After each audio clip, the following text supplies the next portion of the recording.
नमस्ते friend.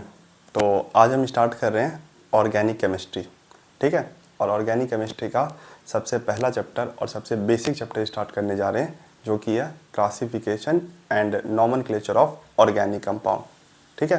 Classification and nomenclature of organic compound. तो इस चैप्टर में फ्रेंड हम ऑर्गेनिक कंपाउंड को क्लासीफाई करेंगे और ऑर्गेनिक कंपाउंड का कैसे नाम लिखते हैं वो भी सीखेंगे। ऑर्गेनिक कंपाउंड के नाम लिखने के कुछ तरीके होते हैं, कुछ रूल्स होते हैं। यदि उन रूल्स को आप पढ़ लें तो आप ऑर्गेनिक कंपाउंड को नाम खुद से ही लिख लेंगे। अभी ऑर्गेनिक कंपाउंड के दो तरीके के नाम होते हैं, कॉमन नेम और IUPAC नेम। जैसे आपके भी दो नेम होते हैं, एक घर में आपको बुलाते हैं निक नेम से और एक आपका डॉक्यूमेंट पे कुछ अलग नाम होता है, आपके स्कूल में कुछ अलग नाम होता है, कॉलेज में अलग नाम होता है। वैसे ऑर्गेनिक कंपाउंड का नाम होता है। ऑर्गेनिक कंपाउंड का एक कॉमन नेम भी होता है और एक IUPAC नेम भी होता है। पर जिस तरीके से आपके निक नेम को उतना इंपॉर्टेंस नहीं दिया जाता है, आपने अपने निक नेम को उतना इंपॉर्टेंट नहीं दिया है, आपने पूरे डॉक्यूमेंट पे अपना जो रियल नाम है उसी को लिखाया, वैसे ऑर्गेनिक कंपाउंड के केस में कॉमन नेम को उतना इंपॉर्टेंट नहीं दिया जाता है। कॉमन नेम से कभी एक या दो क्वेश्चन पूछ लेते हैं कि इस कंपाउंड का कॉमन नेम कितना है, और रियरली कभी पूछते हैं। ज़्यादातर आपको ना ऑर्गेनिक कंपाउंड का IUPAC नेम आना चाहिए, ठीक है ना। ऑर्गेनिक कंपाउंड का IUPAC नेम के ऊपर ज़्यादा कोई क्वेश्चन पूछता है तो ऑर्गेनिक कंपाउंड का IUPAC नेम आपको लिखना आना चाहिए, भले कॉमन नाम आए कि नहीं आए। अब ये IUPAC नाम जो है फ्रेंड, ये आपको याद नहीं करना पड़ेगा। ऐसा नहीं कि आप हर एक कंपाउंड का IUPAC नेम याद करिए, बिल्कुल नहीं।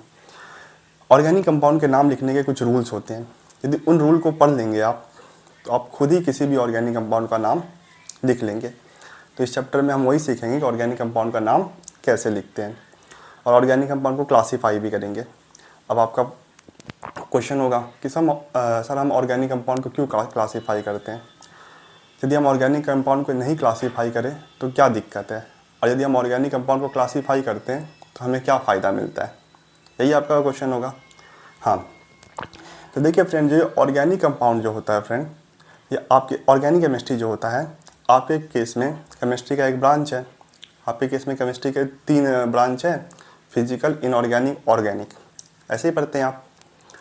पर जब आप हायर स्टडी पे जाएंगे फ्रेंड, जब आप पोस्ट ग्रेजुएशन करेंगे, PhD करेंगे, तो ऑर्गेनिक केमिस्ट्री एक सब्जेक्ट है, केमिस्ट्री का एक ब्रांच नहीं है, एक कम्प्लीटली अलग से सब्जेक्ट है ऑर्गेनिक केमिस्ट्री। इस ऑर्गेनिक केमिस्ट्री में आपको लाखों मॉलिक्यूल की स्टडी करनी पड़ती है, लाखों मॉलिक्यूल की केमिकल और फिजिकल प्रॉपर्टी की स्टडी करनी पड़ती है।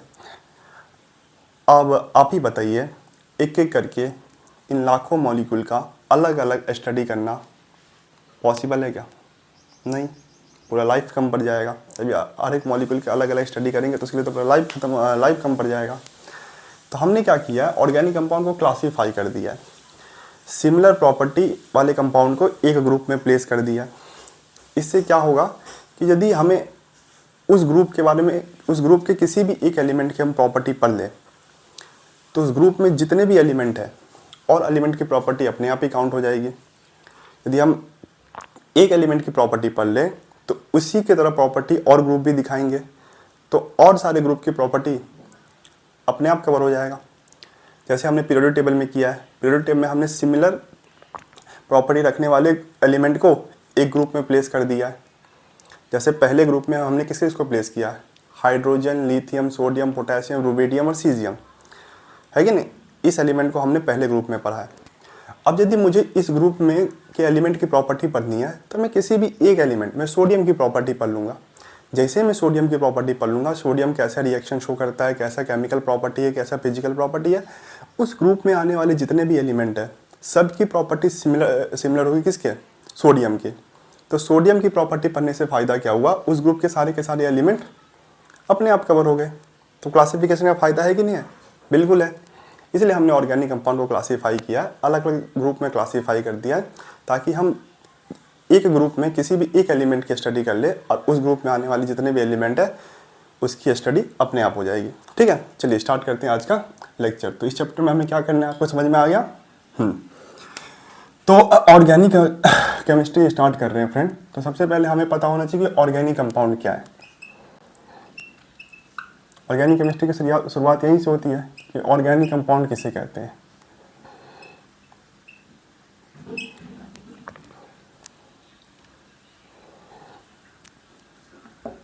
है कि नहीं, ऑर्गेनिक कंपाउंड किसे कहते हैं। तो आपने लोअर क्लासेस 8, 9, 10 में डेफिनेशन पढ़ा होगा कि ऑर्गेनिक कंपाउंड किसे कहते हैं। बताइए क्या था definition. Carbon and hydrogen, carbon and hydrogen containing compound. तो ऐसा कंपाउंड जिसके पास carbon and hydrogen, carbon hydrogen दोनों होना चाहिए, ऐसे कंपाउंड को हम क्या कहते हैं, ऑर्गेनिक कंपाउंड कहते हैं। अभी कुछ स्टूडेंट ऐसा डेफिनेशन याद करते होंगे कि ऑर्गेनिक कंपाउंड ऐसे कंपाउंड को कहते हैं जिसमें कार्बन होता है। आपने भी याद किया होगा। नहीं, कार्बन हाइड्रोजन दोनों होना चाहिए तब वो ऑर्गेनिक कंपाउंड कहलाता है। जैसे देखिए फ्रेंड, CH4 क्या ऑर्गेनिक कंपाउंड है? कार्बन है, हाइड्रोजन है, तो ऑर्गेनिक कंपाउंड तो है। C6H6 क्या ये ऑर्गेनिक कंपाउंड है? कार्बन भी है, हाइड्रोजन भी है, ऑर्गेनिक कंपाउंड है। और जो आपने डेफिनेशन याद किया है कि कार्बन कंटेनिंग कंपाउंड जो होता है उसे हम ऑर्गेनिक कंपाउंड कहते हैं। तो बताइए क्या ये ऑर्गेनिक कंपाउंड है? CO2 नहीं, कार्बन तो है, हाइड्रोजन नहीं है, तो आपका डेफिनेशन गलत हो गया। आपने याद किया था कार्बन कंटेनिंग कंपाउंड जो होता है ऑर्गेनिक कंपाउंड होता है, पर यहाँ पे तो कार्बन है, तो आपके डेफिनेशन के हिसाब से तो ये ऑर्गेनिक कंपाउंड होना चाहिए, पर CO2 ऑर्गेनिक नहीं, इनऑर्गेनिक कंपाउंड है। तो सिर्फ कार्बन कंटेनिंग कंपाउंड भी ऑर्गेनिक कंपाउंड नहीं होगा, और सिर्फ हाइड्रोजन कंटेनिंग कंपाउंड भी ऑर्गेनिक कंपाउंड नहीं होगा। जैसे देखो, इसमें हाइड्रोजन है पर कार्बन है नहीं, तो ऑर्गेनिक कंपाउंड नहीं है। जब कार्बन और हाइड्रोजन दोनों होंगे किसी कंपाउंड में तो वो कंपाउंड कहलाएगा ऑर्गेनिक कंपाउंड। ठीक है, चलिए अभी कार्बन और हाइड्रोजन के साथ साथ और एलिमेंट भी हो सकते हैं, जैसे कि other elements like nitrogen, oxygen, phosphorus, sulphur, halogen, ये सब भी हो सकते हैं। हो भी सकते हैं, नहीं भी हो सकते हैं। जैसे इस कंपाउंड में कार्बन हाइड्रोजन के अलावा कोई और दूसरा कंपाउंड एलिमेंट नहीं था, कार्बन हाइड्रोजन के अलावा कोई दूसरा एलिमेंट नहीं था, फिर भी ये ऑर्गेनिक कंपाउंड था। तो अदर एलिमेंट जो कि नाइट्रोजन, ऑक्सीजन, फास्फोरस, सल्फर और भी है, हो भी सकते हैं, नहीं भी हो सकते हैं, पर कार्बन हाइड्रोजन का होना जरूरी है। अब हैलोजन में भी क्या क्या आता है? तो हैलोजन में आपको पता है फ्लोरीन आता है, क्लोरीन आता है, ब्रोमीन आता है, आयोडीन आता है।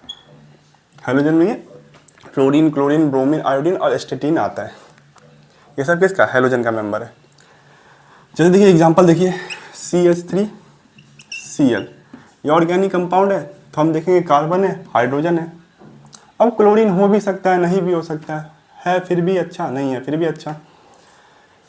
तो क्लोरीन है, हाँ ये ऑर्गेनिक कंपाउंड है। हमने क्लोरीन को तो देखा ही नहीं, कार्बन को देखा, हाइड्रोजन को देखा, हमने बोल दिया ऑर्गेनिक कंपाउंड है। जैसे CHO क्या ये ऑर्गेनिक कंपाउंड है? बिल्कुल है, कार्बन है, हाइड्रोजन है, ऑर्गेनिक कंपाउंड है। PH3 क्या ऑर्गेनिक कंपाउंड है? नहीं है, इसमें हाइड्रोजन तो है, फास्फोरस भी है, पर कार्बन ही नहीं है।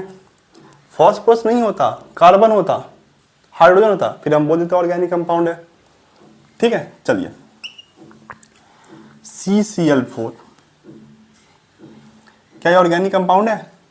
तो आप बोलेंगे सर कार्बन है, हाइड्रोजन नहीं है, ऑर्गेनिक कंपाउंड नहीं है। नहीं फ्रेंड, ये ऑर्गेनिक कंपाउंड है। कुछ एक्सेप्शन भी होते हैं। एक्सेप्शन क्या? ये जो CCl4 है ये किससे बना होगा? CH4 को जब आप क्लोरीन से रिएक्शन करवाओगे और बार बार रिएक्शन कराओगे तभी आपका बन के आता है CCl4। तो ये CCl4 तो इसी से बना है, तो ये तो ऑर्गेनिक कंपाउंड था ना, इसलिए CCl4 भी ऑर्गेनिक कंपाउंड है। तो एक्सेप्शन नहीं बोल सकते, पर ये भी ऑर्गेनिक कंपाउंड होता है कि नहीं? ऐसे बहुत सारे कंपाउंड है जो ऑर्गेनिक कंपाउंड होते हैं, जैसे C6 और Cl6। तो आप बोलेंगे कि सर ये ऑर्गेनिक कंपाउंड नहीं है, कार्बन है, क्लोरीन है, और ये जो क्लोरीन है वो हाइड्रोजन को रिप्लेस करके ही आया है, इसलिए भी क्या है? ऑर्गेनिक कंपाउंड है।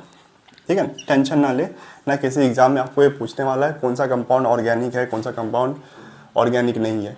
बहुत ही लोअर लेवल के स्कूल के एग्ज़ाम में ये पूछ सकता है, जैसे 8वीं 7वीं। आपके केस में स्कूल के एग्ज़ाम में भी नहीं पूछेगा कि कौन सा कंपाउंड ऑर्गेनिक है, कौन सा कंपाउंड ऑर्गेनिक नहीं है, ठीक है। और आपको समझ में भी आ जाएगा, जिससे जब आप ऑर्गेनिक केमिस्ट्री में आगे बढ़ेंगे तो आपको खुद ही समझ में आ जाएगा कौन सा कंपाउंड ऑर्गेनिक है, कौन सा ऑर्गेनिक नहीं है। तो आप टेंशन ना लें। यदि आपको ये सब में दिक्कत हो रहा है कि सर अभी तो आपने जो बताया उसके अगेंस्ट है ये सब, तो कैसे ये ऑर्गेनिक कंपाउंड है, नहीं, ये PH3 ऑर्गेनिक कंपाउंड नहीं है ना, सॉरी, PH3 ऑर्गेनिक कंपाउंड नहीं है, ठीक है। चलिए, समझ में आया फ्रेंड।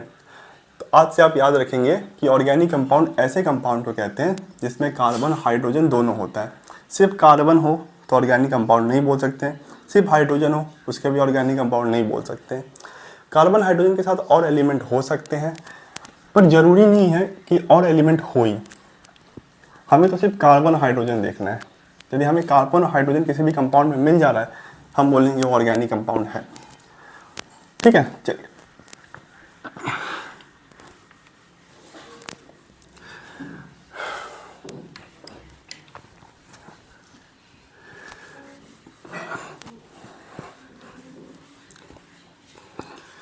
चलिए फ्रेंड, अब ऑर्गेनिक केमिस्ट्री बनाने वाला मेन एलिमेंट कौन है?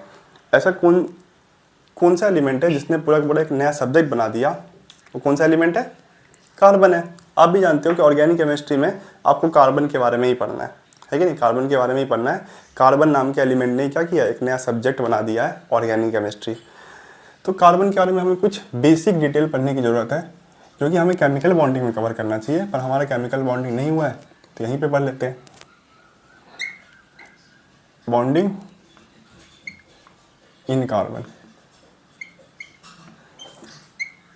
कार्बन का हाइब्रिडेशन देखेंगे, बॉन्डिंग देखेंगे। तो बॉन्डिंग इन कार्बन, तो कार्बन को कैसे रिप्रेजेंट करते हैं? कार्बन को रिप्रेजेंट करते हैं 6 और 12, 6 और 12 ऐसे ही कार्बन को रिप्रेजेंट करते हैं। इसका एटॉमिक नंबर कितना है फ्रेंड?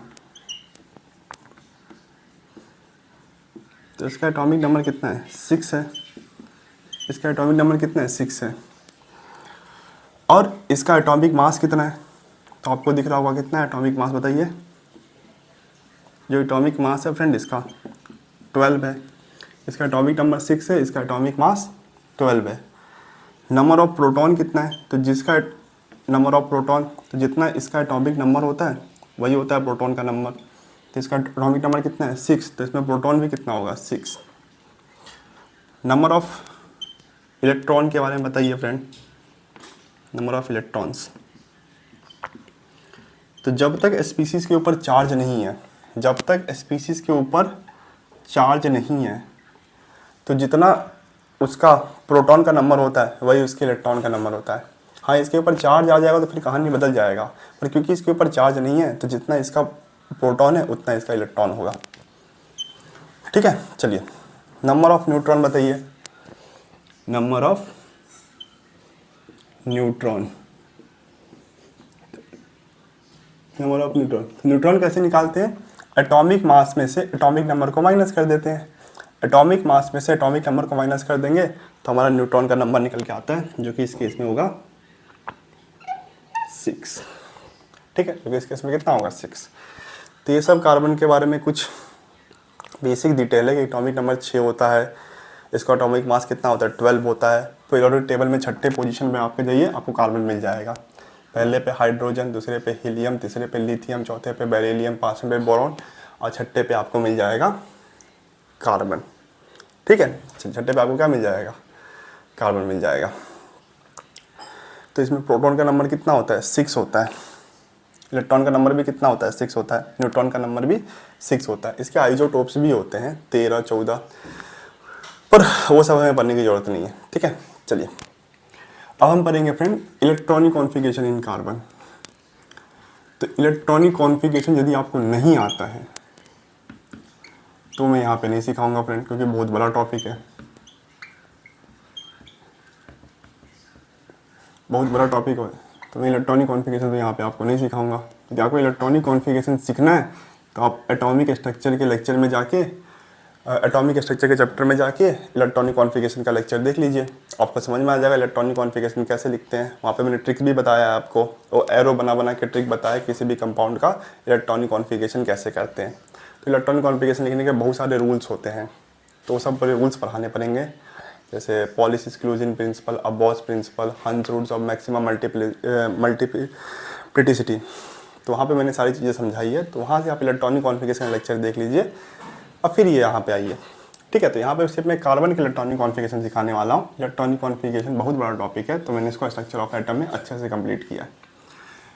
तो कार्बन का पास कितना फ्रेंड 6 इलेक्ट्रॉन होता है, एटॉमिक नंबर 6 है, और इसका 12 एटॉमिक मास होता है। इसका एटॉमिक मास कितना होता है 12 AMU होता है। यदि इसका एटॉमिक नंबर 6 है फ्रेंड, तो कार्बन के पास कितना 6 इलेक्ट्रॉन भी होगा। कार्बन के पास कितना 6 इलेक्ट्रॉन भी होगा। तो इसका जो ग्राउंड स्टेट इलेक्ट्रॉनिक कॉन्फ़िगरेशन आएगा, ग्राउंड स्टेट इलेक्ट्रॉनिक कॉन्फ़िगरेशन आएगा, वो आएगा 1s2 2s2 2p2।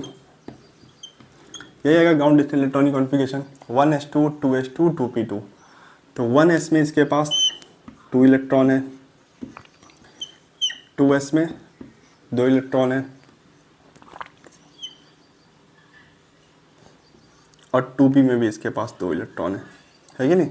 1s में 2 इलेक्ट्रॉन है, 2s में 2 इलेक्ट्रॉन है, और 2p में भी 2 इलेक्ट्रॉन है। अब यहाँ पे दोनों इलेक्ट्रॉन पेयरिंग क्यों नहीं हुआ, ऐसे अनपेयर क्यों है, ये सब सारा इलेक्ट्रॉनिक कॉन्फ़िगरेशन का रूल है जो कि हमने पढ़ा था स्ट्रक्चर ऑफ एटम में, hunts rule of maximum multiplicity. तो वही यहाँ पे लग रहा है कि हंट्स रूल क्या कहता है कि पहले आपको p में क्या करना है, जितने भी ऑर्बिटल जिनकी सेम एनर्जी होती है उसमें पहले आपको इलेक्ट्रॉन को सिंगली फिल करना है और फिर उसकी पेयरिंग करना है। तो ये हंट्स रूल से हो रहा है, तो आप हंट्स रूल जाके वहाँ पे इलेक्ट्रॉनिक कॉन्फ़िगरेशन का लेक्चर देख के यदि आपको समझ में नहीं आ रहा है। ठीक है, चलिए, तो ये होगा क्या ग्राउंड स्टेट इलेक्ट्रॉनिक कॉन्फ़िगरेशन। अब ये कार्बन के पास एक एक्साइटेड स्टेट इलेक्ट्रॉनिक कॉन्फ़िगरेशन भी होता है फ्रेंड, ये तो होगा ग्राउंड स्टेट इलेक्ट्रॉनिक कॉन्फ़िगरेशन। अब carbon excited state electronic configuration भी लेता है। इसमें क्या करता है कार्बन 1s2 2s में से अपने एक इलेक्ट्रॉन को एक्साइट करा के, नाम ही है इसका excited state electronic configuration, excited state electronic configuration. तो क्या करता है इसमें कार्बन अपने 2s में से एक इलेक्ट्रॉन को एक्साइट करके 2p में भेज देता है, 2p में भेज देता है, इसलिए इसको हम बोलते हैं एक्साइटेड स्टेट इलेक्ट्रॉनिक कॉन्फ़िगरेशन। एक एटम इसमें से, एक इलेक्ट्रॉन इसमें से एक्साइट हो जाता है। तो अब जो इलेक्ट्रॉनिक कॉन्फ़िगरेशन हो जाएगा 1s में 2 इलेक्ट्रॉन, 2s में भी 1 इलेक्ट्रॉन, और 2p में जो हो जाएगा 2p में कितना हो जाएगा 3 इलेक्ट्रॉन। तो 1s में 2 इलेक्ट्रॉन, 2s में 1 इलेक्ट्रॉन, और 2p में 3 इलेक्ट्रॉन। ये हो गया कार्बन का एक्साइटेड स्टेट इलेक्ट्रॉनिक कॉन्फ़िगरेशन। क्या हो गया फ्रेंड, ये कार्बन का एक्साइटेड स्टेट इलेक्ट्रॉनिक कॉन्फ़िगरेशन। तो कार्बन इस कॉन्फ़िगरेशन का इस्तेमाल करके क्या करता है, बॉन्ड बनाता है। कार्बन इस इलेक्ट्रॉनिक कॉन्फ़िगरेशन का इस्तेमाल करके बॉन्ड नहीं बनाता है। तो आप याद रखेंगे कि कार्बन के केस में जब भी आप बॉन्डिंग कार्बन का बॉन्ड बनाएंगे तो आप इस कॉन्फ़िगरेशन को याद रखेंगे, इस कॉन्फ़िगरेशन को याद नहीं रखेंगे। ठीक है, तो कार्बन का 2 कॉन्फ़िगरेशन होता है, एक ग्राउंड स्टेट इलेक्ट्रॉनिक कॉन्फ़िगरेशन और एक एक्साइटेड स्टेट इलेक्ट्रॉनिक कॉन्फ़िगरेशन। तो ग्राउंड स्टेट इलेक्ट्रॉनिक कॉन्फ़िगरेशन का इस्तेमाल कार्बन नहीं करता है बॉन्डिंग में, एक्साइटेड स्टेट इलेक्ट्रॉनिक कॉन्फ़िगरेशन का इस्तेमाल करता है कार्बन बॉन्डिंग में। ठीक है, चलिए, समझ में आया, बताइए।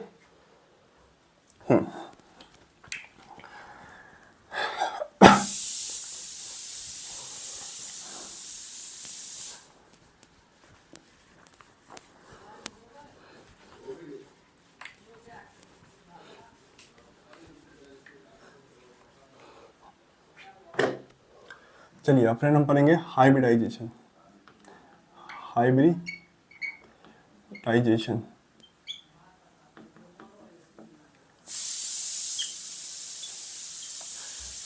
ठीक है, चलिए। तो हाइब्रिडाइजेशन क्या होता है, तो 3 टाइप का कार्बन आपका तीनों टाइप का हाइब्रिडाइजेशन लेता है, sp3 लेता है, sp2 लेता है और sp। 3 टाइप के हाइब्रिडाइजेशन कार्बन में देखने को मिलते हैं, sp3 sp2 और sp। तो हम पहला हाइब्रिडाइजेशन पढ़ने जा रहे हैं जो कि है sp3। तीनों हाइब्रिडेशन के बारे में पढ़ेंगे, sp3 sp2 और sp। तो इसमें पहला पढ़ने जा रहे हैं sp3। ठीक है, चलिए। कार्बन फ्रेंड यदि 4 बॉन्ड बनाएगा, कार्बन 4 बॉन्ड बना सकता है, हाँ, इसके पास 4 अनपेयर इलेक्ट्रॉन है, तो जितना अनपेयर इलेक्ट्रॉन होगा उतना वो बॉन्ड बना सकता है। आपको पता है ना, किसी भी एलिमेंट के पास जितना अनपेयर इलेक्ट्रॉन होगा तो उतना बॉन्ड बना सकता है। तो ये 1s, ये 2s और ये 2p। तो कार्बन के पास 4 अनपेयर इलेक्ट्रॉन है, तो कार्बन 4 बॉन्ड बना सकता है। तो कार्बन ने 4 बॉन्ड बनाया, 1 2 3 4। ठीक है, चलिए अभी जो कार्बन जो है फ्रेंड, इसमें जो 3 बॉन्ड जो कार्बन ने बनाया है वो 2p का इलेक्ट्रॉन इस्तेमाल करके बनाया है। जैसे ये 2p का इलेक्ट्रॉन इस्तेमाल करके बनाया होगा, ये 2p का इलेक्ट्रॉन इस्तेमाल करके बनाया होगा, और ये 2p का, और ये 2s का, है कि नहीं? ये 2p, ये 2p, ये 2p और ये 2s का, ऐसा करके कार्बन ने बॉन्ड बनाया होगा। 3 इलेक्ट्रॉन 2p का इस्तेमाल किया और 1 इलेक्ट्रॉन 2s का इस्तेमाल किया। हम ऐसा सोच रहे थे, हम लैब में जाके इस बात को प्रूव करने की कोशिश भी की, चलो जाके देखते हैं कि ये बातें सच है कि नहीं। जब हमने लैब में जाके ऐसा देखा तो ऐसा बिल हो ही नहीं रहा था। हम सोच रहे थे कि कार्बन जो है 3 बॉन्ड जो है 2p का इस्तेमाल करके बनाया है और 1 बॉन्ड 2s का, तो ये तीनों बॉन्ड की प्रॉपर्टी हम सोच रहे थे सेम होगा, और इस बॉन्ड की जो प्रॉपर्टी होगी इससे अलग होगा, इसका बॉन्ड लेंथ अलग होगा, इसकी बॉन्ड एनर्जी अलग होगी, ठीक है ना, इसका बॉन्ड लेंथ अलग होगा, बॉन्ड एनर्जी अलग होगी, बॉन्ड ऑर्डर अलग होगा। हम ऐसा ही सोच रहे थे। पर जैसे हम लैब में पहुंचे और हमने एक्सपेरिमेंट किया इन चारों बॉन्ड के ऊपर, तो हमें बड़ा आश्चर्य करने वाला रिजल्ट मिला। हमें जो रिजल्ट मिला, हमने देखा इसमें चारों बॉन्ड जो थे वो इक्वल थे। चारों बॉन्ड के पास इक्वल एनर्जी थी, चारों बॉन्ड के पास इक्वल बॉन्ड लेंथ था और इक्वल बॉन्ड ऑर्डर था। चारों के चारों बॉन्ड के पास कैसी थी? सिमिलर प्रॉपर्टी थी। जबकि हमारा इलेक्ट्रॉनिक कॉन्फ़िगरेशन तो बोलता है ऐसा नहीं होना चाहिए। कार्बन के पास 3 बॉन्ड जो है उसकी बॉन्ड लेंथ, बॉन्ड एनर्जी और बॉन्ड ऑर्डर सेम होना चाहिए, और इसका अलग होना चाहिए, क्योंकि ये s ऑर्बिटल से बना है ये बॉन्ड, और ये तो p से बना है। हम तो यही सोच रहे थे ऐसा होना भी चाहिए था, पर ऐसा नहीं मिला हमें। हमने लैब में जाके चेक किया, हमने देखा कि कार्बन के चारों बॉन्ड की एनर्जी, बॉन्ड लेंथ और बॉन्ड ऑर्डर सेम आ रहा है। तो ऐसा कैसे हो सकता है? तो साइंटिस्ट लोग जो बैठे हुए थे उन्होंने दिमाग लगाया कि ऐसा इसलिए हुआ कि कार्बन बॉन्डिंग से पहले, कार्बन क्या करता है, बॉन्डिंग से पहले, बॉन्ड बनाने से पहले अपने इन चारों ऑर्बिटल को मिक्स कर लेता है। कार्बन क्या करता है, बॉन्ड बनाने से पहले अपने इन चारों ऑर्बिटल को मिक्स कर लेता है। जैसे 2s, 2s और 2p, 2s में एक तो इन चारों ऑर्बिटल को मिक्स करके 4 नए हाइब्रिड ऑर्बिटल बनाता है। कार्बन क्या करता है, इन चारों ऑर्बिटल को मिक्स करके 4 नए हाइब्रिड ऑर्बिटल बनाता है, और इस केस में क्या होता है, चारों की एनर्जी, चारों ऑर्बिटल की energy, bond length, bond order सब सेम होता है। चारों ऑर्बिटल जो बनाता है, हाँ, 4 ऑर्बिटल को मिक्स करके 4 न्यू हाइब्रिड ऑर्बिटल बनाता है, और ये चारों ऑर्बिटल होते हैं वो सेम होते हैं। क्योंकि चारों ऑर्बिटल सेम है, इसलिए कार्बन के चारों को चारों बॉन्ड भी कैसे आ रहे हैं, सेम आ रहे हैं। तो ऐसा नहीं है कार्बन एक s और 3p ऑर्बिटल का इस्तेमाल करके बॉन्ड बना रहा है। ये कार्बन जो बॉन्ड बना रहा है वो sp3 ऑर्बिटल से बॉन्ड बना रहा है। कैसे? sp3 orbital. जब s के 1 और p के 3 ऑर्बिटल को आप मिक्स कर दोगे, जब s के 1 और p के 3 ऑर्बिटल को मिक्स कर दोगे तो आपका बन के आएगा sp3 ऑर्बिटल। अब ये sp3 ऑर्बिटल के सारे ऑर्बिटल कैसे हैं? सेम है। ये भी sp3 है, ये भी sp3 है, ये भी sp3 है और ये भी sp3 है। तो जो हम सोच के जा रहे थे लैब में कि कार्बन 2p और 2s का इस्तेमाल करके बॉन्ड बना रहा है, ऐसा नहीं है। कार्बन sp3 और sp3 ऑर्बिटल से बॉन्ड बना रहा है।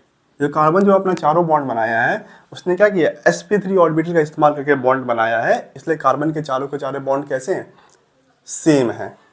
कार्बन के चारों के चारों बॉन्ड कैसे हैं, सेम है। ठीक है, चलिए समझ में आया फ्रेंड। sp3 ऑर्बिटल्स क्या होता है, sp3 हाइब्रिडेशन क्या होता है।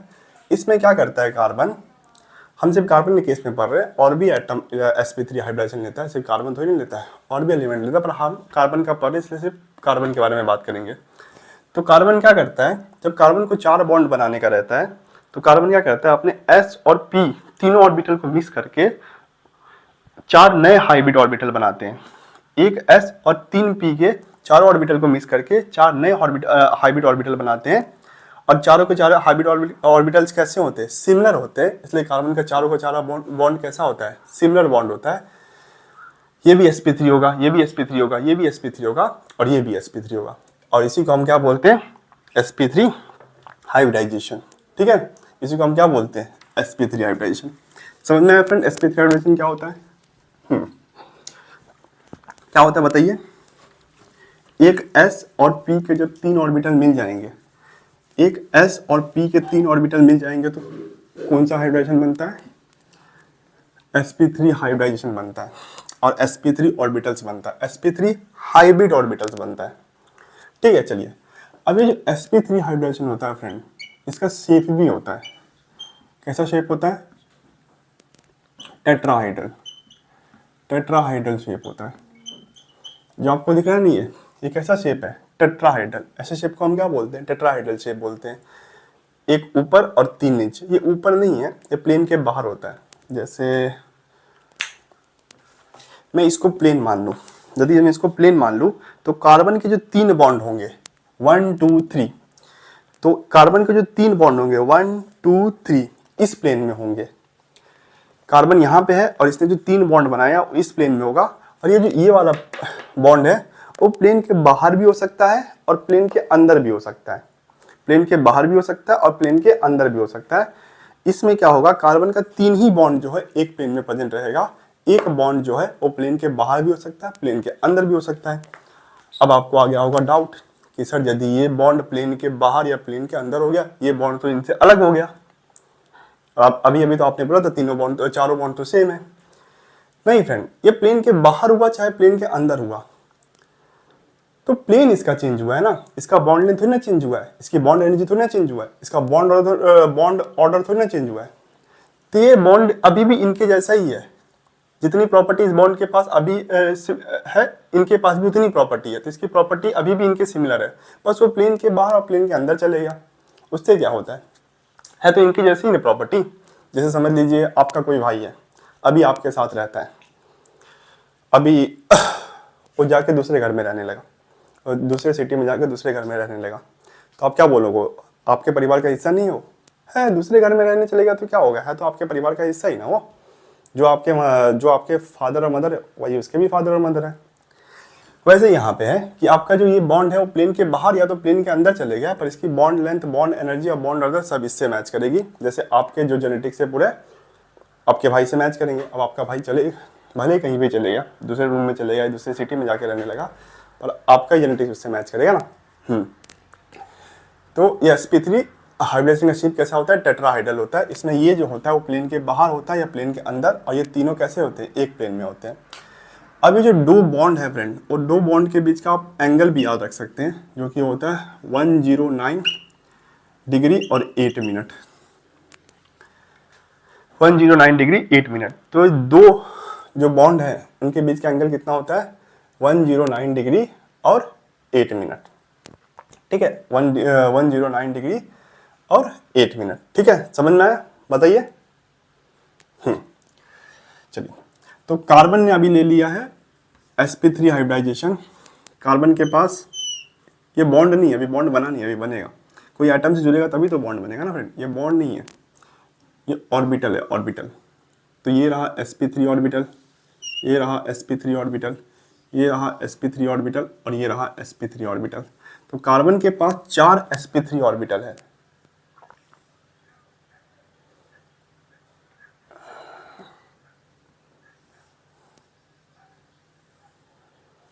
तो कार्बन के पास 4 sp3 ऑर्बिटल है, तो बनी ना अच्छे से।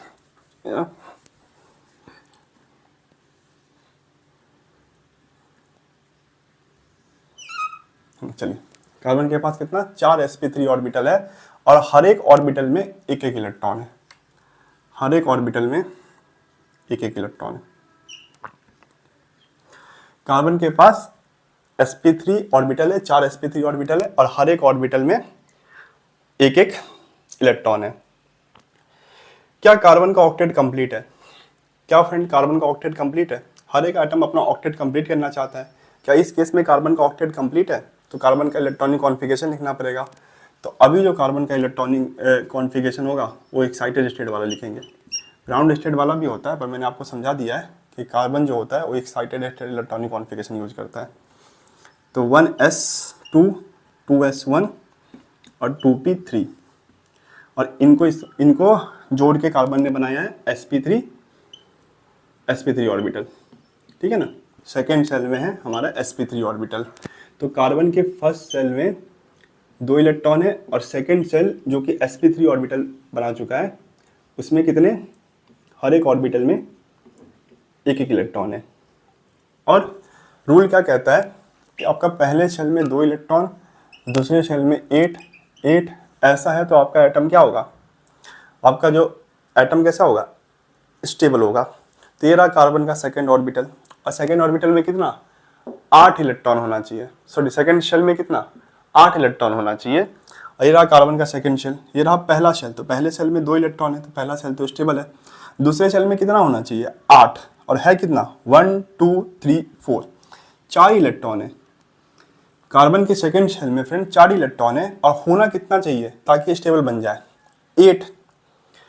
तो इसको 8 इलेक्ट्रॉन कंप्लीट करने के लिए कहीं से इलेक्ट्रॉन लेना पड़ेगा। यदि इसमें भी 1 इलेक्ट्रॉन, इस ऑर्बिटल में कहीं से 1 इलेक्ट्रॉन आ जाए, इस ऑर्बिटल में भी कहीं से 1 इलेक्ट्रॉन आ जाए, इस ऑर्बिटल में कहीं से 1 इलेक्ट्रॉन आ जाए, और इस ऑर्बिटल में कहीं से 1 इलेक्ट्रॉन आ जाए, तो पूरा 8 इलेक्ट्रॉन हो जाएगा। और कार्बन का कैसा होगा, ऑक्टेट जो है कंप्लीट हो जाएगा। तो 1 इलेक्ट्रॉन कहाँ से लेगा, तो कहीं से भी ले सकता है। चलिए हम मानते हैं कि हाइड्रोजन से लेता है, हाइड्रोजन से लेगा, ठीक है ना, लेने को कहीं से भी ले सकता है, पर हम मानते हैं कि हाइड्रोजन से लेगा। तो हाइड्रोजन का फ्रेंड इलेक्ट्रॉनिक कॉन्फ़िगरेशन जो होता है वो होता है 1s1, मतलब कार्बन के हाइड्रोजन के फर्स्ट शेल में 1 ही इलेक्ट्रॉन है। और जो स्टेबिलिटी का रूल कहता है कि पहले सेल में 2, दूसरे सेल में 8, तीसरे सेल में 8, ऐसा होना चाहिए। तो इस हाइड्रोजन को भी क्या है, हाइड्रोजन को भी 1 इलेक्ट्रॉन की रिक्वायरमेंट है, और कार्बन को भी हर एक ऑर्बिटल में 1 इलेक्ट्रॉन की रिक्वायरमेंट है। तो जो 1s है, देखो ये तो sp3 है, ये भी sp3 है, ये sp3 और ये भी sp3। तो यदि कार्बन अपना ये s का ऑर्बिटल लेके आए और यहां पे बॉन्ड बना ले, कोवैलेंट बॉन्ड, यदि यहाँ पे बॉन्ड बना ले, और कौन सा कैसा बॉन्ड, कोवैलेंट बॉन्ड, और आपने 1 इलेक्ट्रॉन यहाँ पे रख दे, तो कोवैलेंट बॉन्ड में पता है आपको इलेक्ट्रॉन की शेयरिंग से बनता है। दोनों इलेक्ट्रॉन तेरा भी है, दोनों इलेक्ट्रॉन मेरा भी है, शेयरिंग से बना है। तो ये 2 इलेक्ट्रॉन है, ये कार्बन का भी है, और 2 इलेक्ट्रॉन जो है वो हाइड्रोजन का भी है। 2 इलेक्ट्रॉन कार्बन का भी है, 2 इलेक्ट्रॉन हाइड्रोजन का भी है। तो हाइड्रोजन किसको लेके आया था, s ऑर्बिटल को लेके आया था ना, ये तो है sp3 और ये आया था s। तो इससे क्या फायदा हुआ हाइड्रोजन को, हाइड्रोजन के ऑर्बिटल में जो 1 इलेक्ट्रॉन था अब वो पूरा हो गया, 2 आ गया। और इस कार्बन के भी पहले ऑर्बिटल में जो 1 इलेक्ट्रॉन था, एक और इलेक्ट्रॉन आ गया जो कि हाइड्रोजन का था, तो इसका भी पूरा हो गया। तो इसके पहले ऑर्बिटल में 2 इलेक्ट्रॉन आ गया, और ये हाइड्रोजन का भी पहले ऑर्बिटल में 2 इलेक्ट्रॉन आ गया, तो ये ऑर्बिटल भी स्टेबल हो गया और ये ऑर्बिटल भी स्टेबल हो गया।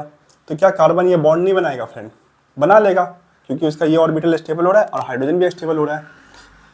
तो ये जो बॉन्ड बना किसके जुड़ने से बना, कार्बन का sp3 ऑर्बिटल्स, कार्बन का sp3 ऑर्बिटल जब हाइड्रोजन के s ऑर्बिटल से जुड़ा, जब कार्बन का sp3 ऑर्बिटल जब हाइड्रोजन के s ऑर्बिटल से जुड़ा, तो ये बॉन्ड बना, इसलिए हम इसको बोलेंगे sp3s बॉन्ड। इसको हम क्या बोलेंगे, sp3s बॉन्ड। समझ में आया क्यों बोले sp3s बॉन्ड, क्यों, क्योंकि कार्बन का sp3 ऑर्बिटल्स और हाइड्रोजन का s ऑर्बिटल को जोड़ने से बना है, इसलिए हम इसको बोलेंगे sp3s बॉन्ड। इस केस में भी तो एक और हाइड्रोजन आएगा, एक और हाइड्रोजन आएगा, उसका भी इलेक्ट्रॉनिक कॉन्फ़िगरेशन कैसा होगा, यही होगा कि इसके शेल में 1 इलेक्ट्रॉन होगा, तो वो भी स्टेबिलिटी ढूंढ रहा है, और कार्बन भी अपने सेकेंड ऑर्बिटल के लिए स्टेबिलिटी ढूंढ रहा है। तो एक और हाइड्रोजन आएगा और क्या करेगा, अपने इलेक्ट्रॉन यहाँ पे डोनेट कर देगा। तो इससे क्या होगा, हाइड्रोजन के भी 2 इलेक्ट्रॉन पूरे हो जाएंगे, और ये जो कार्बन है उसके भी दूसरे ऑर्बिटल के 2 इलेक्ट्रॉन पूरे हो जाएंगे। तो हाइड्रोजन भी स्टेबल और कार्बन का सेकेंड ऑर्बिटल भी स्टेबल। तो ये भी बॉन्ड कार्बन नहीं बनाएगा, बिल्कुल बनाएगा, कार्बन भी बॉन्ड बनाएगा, हाइड्रोजन भी ये बॉन्ड बना लेगा, क्योंकि दोनों को स्टेबिलिटी मिल रहा है। फिर से ये बॉन्ड बना है sp3, कार्बन का sp3 और हाइड्रोजन का s ऑर्बिटल जुड़ के, कार्बन का sp3 और हाइड्रोजन का s ऑर्बिटल जुड़ के बना है बॉन्ड, इसलिए हम इसको बोलेंगे sp3s बॉन्ड। ठीक है, sp3s बॉन्ड कोवैलेंट बॉन्ड है, कोवैलेंट में भी सिग्मा बॉन्ड है। सिग्मा क्या होता है, पाई क्या होता है? तो देखो कोवैलेंट बॉन्ड क्या होता है पहले। आयनिक बॉन्ड जो होता है फ्रेंड, उसमें इलेक्ट्रॉन का कंप्लीट ट्रांसफर होता है, एक स्पीशीज अपना इलेक्ट्रॉन लूज कर देता है और दूसरा गेन कर लेता है, इसको हम बोलते हैं आयनिक बॉन्ड। जैसे NaCl में सोडियम अपने इलेक्ट्रॉन को लूज कर देता है और क्लोरीन गेन कर लेता है, तो सोडियम भी स्टेबल हो जाता है और क्लोरीन भी स्टेबल हो जाता है। पर कोवैलेंट बॉन्ड में क्या करता है, एक इलेक्ट्रॉन, एक एटम जो होता है अपने इलेक्ट्रॉन को लूज नहीं करता है, शेयर करता है। दो एटम क्या करते हैं, आपस में इलेक्ट्रॉन को शेयरिंग करते हैं, ये 2 इलेक्ट्रॉन मेरा भी, 2 इलेक्ट्रॉन तेरा भी। इसके कारण क्या होता है, दोनों में स्टेबिलिटी आ जाती है। और ये जो इलेक्ट्रॉन के शेयर होने से जो बॉन्ड बनता है वो भी 2 तरीके का बनता है, जिसको हम बोलते हैं कोवैलेंट बॉन्ड। इलेक्ट्रॉन के शेयरिंग से जो बॉन्ड बनता है उसको हम बोलते हैं कोवैलेंट बॉन्ड, और इसमें भी 2 टाइप का होता है, एक होता है सिग्मा, दूसरा होता है पाई। 2 एटम के बीच में बनने वाला पहला बॉन्ड जो होता है वो सिग्मा होता है। 2 एटम के बीच में बनने वाला पहला बॉन्ड जो होता है वो सिग्मा होता है। और 2 एटम के बीच में एक से ज़्यादा बॉन्ड प्रेजेंट है, ये 2 एटम के बीच में एक ही बॉन्ड प्रेजेंट है तो सिग्मा ही होगा। और सिग्मा बॉन्ड जो होता है वो हेड ऑन ओवरलैपिंग से बनता है। छोड़िए ये सब हम केमिकल बॉन्डिंग में पढ़ेंगे। अब याद रखिए कि 2 एटम के बीच में बनने वाला पहला बॉन्ड जो होता है वो क्या होता है, सिग्मा होता है। और 2 एटम के बीच में यदि एक से ज़्यादा बॉन्ड प्रेजेंट है तो दूसरा क्या होगा, पाई होगा। दूसरा क्या होगा, दूसरा और तीसरा और चौथा, यदि 4 बॉन्ड बना रहा है तो दूसरा, तीसरा, चौथा पाई होगा, एक ही सिग्मा होता है। ठीक है, चलिए दोनों, चाहे सिग्मा हो चाहे पाई हो, वहाँ पे इलेक्ट्रॉन की क्या होती है, शेयरिंग होती है। तो कार्बन ने एक हाइड्रोजन का इस्तेमाल करके यहाँ पे बॉन्ड बनाया sp3s बॉन्ड, दूसरे हाइड्रोजन का इस्तेमाल करके यहाँ पे बॉन्ड बनाया sp3s, तीसरा हाइड्रोजन भी आएगा उसका भी इस्तेमाल करके ये बॉन्ड बनाएगा sp3s, कार्बन का sp3 और हाइड्रोजन का s। अब इस ऑर्बिटल में भी एक इलेक्ट्रॉन आ जाएगा क्योंकि एक और हाइड्रोजन आया, और एक और हाइड्रोजन आएगा जो इससे बना लेगा, तो ये भी बॉन्ड बन जाएगा sp3s। तो उस हाइड्रोजन का भी डुप्लेट कंप्लीट हो जाएगा और इसका भी ऑर्बिटल में 2 इलेक्ट्रॉन फिल हो जाएंगे। अब देखिए हर एक एटम जो यहाँ पे है उसका ऑक्टेट कंप्लीट है। जैसे यहाँ पे एक हाइड्रोजन है तो उसको 2 इलेक्ट्रॉन मिला तो उसका डुप्लेट कंप्लीट हुआ। यहाँ पे भी एक हाइड्रोजन है उसको भी 2 इलेक्ट्रॉन मिला, उसका डुप्लेट कंप्लीट हुआ। यहाँ पे भी एक हाइड्रोजन है उसको 2 इलेक्ट्रॉन मिला, उसका डुप्लेट कंप्लीट हुआ। अब पहले सेल में तो 2 इलेक्ट्रॉन कंप्लीट कराना होता है, हाइड्रोजन के पास तो एक ही सेल होता है। और यहाँ पे भी हाइड्रोजन है, उसके यहाँ भी डुप्लेट कंप्लीट हुआ और उसको स्टेबिलिटी मिल गई। अब कार्बन के बारे में सोचिए, तो कार्बन के sp3 में 2, 2, 4, 2, 6, 2, 8, 2, 2, 4, 2, 6, 2, 8। तो कार्बन के sp3 ऑर्बिटल्स में 8 इलेक्ट्रॉन, मतलब कार्बन के आखिरी शेल में 8 इलेक्ट्रॉन, जो कि सेकंड शेल है, तो सेकंड शेल में 8 इलेक्ट्रॉन चाहिए होता है। तो कार्बन भी स्टेबल, हमारा हाइड्रोजन भी स्टेबल, हमारा कार्बन भी स्टेबल। ठीक है, बॉन्ड कैसे बना, तो कार्बन का sp3 ऑर्बिटल्स और हाइड्रोजन का s ऑर्बिटल जुड़ने से ये बॉन्ड बना। ठीक है, और कोई कैसा बॉन्ड है, कैसा बॉन्ड है फ्रेंड, कोवैलेंट बॉन्ड है। यहाँ पे इलेक्ट्रॉन की शेयरिंग हुई है, ना हाइड्रोजन ने कंप्लीटली अपने इलेक्ट्रॉन दे दिया और ना कार्बन ने कंप्लीटली उसके इलेक्ट्रॉन ले लिए, दोनों ने शेयर कर लिया आपस में। ठीक है, चलिए समझ में आया फ्रेंड sp3 हाइब्रिडाइजेशन। अब इतना ही पढ़ेंगे, बाकी इसमें तो बहुत कुछ पढ़ना होता है जो कि हम पढ़ेंगे केमिकल बॉन्डिंग में। और हाइड्रोजन के केस में आपको इतना ही पढ़ना है sp3 हाइब्रिडेशन में, सॉरी हाइड्रोजन नहीं, कार्बन के केस में। कार्बन के sp3 हाइब्रिडेशन में आपको इतना ही पढ़ना है कि कार्बन का जब s और p कंबाइन होता है तो sp3 ऑर्बिटल्स बनता है, sp3 हाइब्रिड ऑर्बिटल्स बनता है। और हर एक ऑर्बिटल की एनर्जी कैसी होती है, सेम होती है। इसलिए कार्बन के चारों बॉन्ड की, ऐसे कार्बन के चारों बॉन्ड कैसे होते हैं, सिमिलर होते हैं। ठीक है, कार्बन के चारों बॉन्ड कैसे होते हैं, सिमिलर होते हैं। और sp3 हाइब्रिडेशन का शेप कैसा होता है फ्रेंड, तो sp3 हाइब्रिडेशन का जो शेप होता है वो होता है टेट्राहाइड्रल। कैसा शेप होता है, टेट्राहाइड्रल। इसमें तीन ऑर्बिटल्स जो है या 3 बॉन्ड है कार्बन के, एक प्लेन में होते हैं। और एक बॉन्ड जो होता है वो कैसा होता है, प्लेन के बाहर भी हो सकता है और प्लेन के अंदर भी हो सकता है। ठीक है, चलिए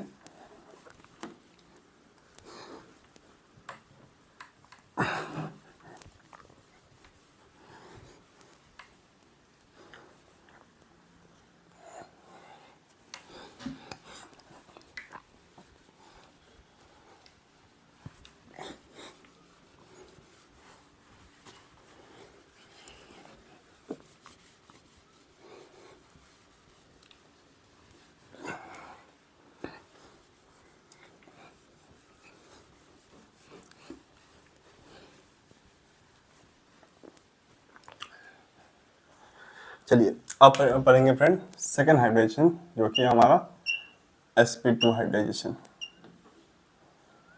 sp2 हाइब्रिडाइजेशन। तो कार्बन का एक्साइटेड स्टेट इलेक्ट्रॉनिक कॉन्फ़िगरेशन क्या है? तो कार्बन का जो एक्साइटेड स्टेट इलेक्ट्रॉनिक कॉन्फ़िगरेशन है वो है 1s2 2s1 और 2p3।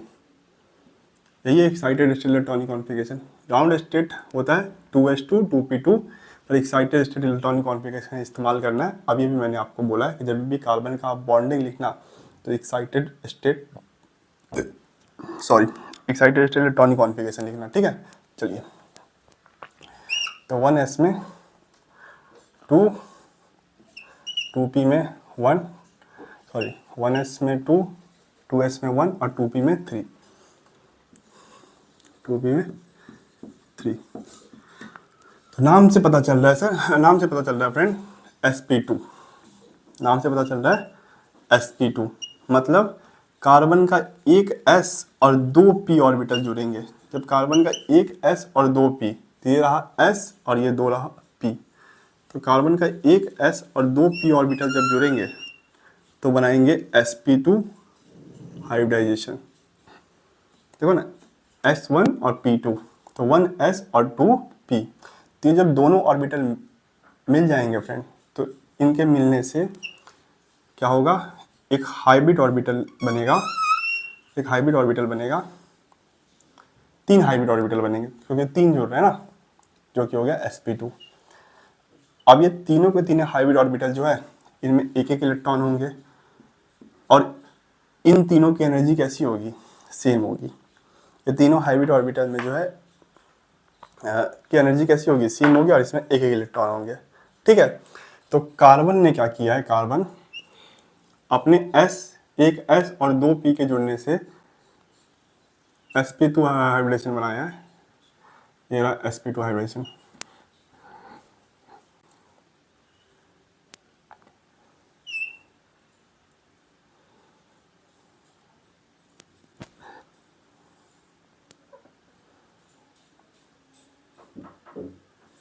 ठीक है, sp2 हाइब्रिडेशन बनाया है। ये तीनों ऑर्बिटल कैसे, sp2 लिख दूँ यहाँ पे क्या, हाँ लिख दे, तो sp2 नीचे लिखते हैं यार, इसमें इलेक्ट्रॉन रखना है ना, ये भी sp2, चलो लिख लेते हैं sp2 sp2 और sp2। ये है कार्बन के पास हाइब्रिडेशन।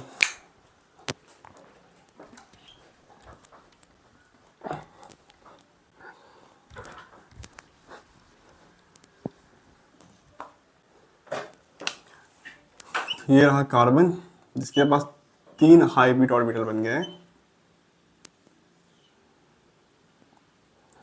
यह है sp2 और ये sp2 और यह है sp2,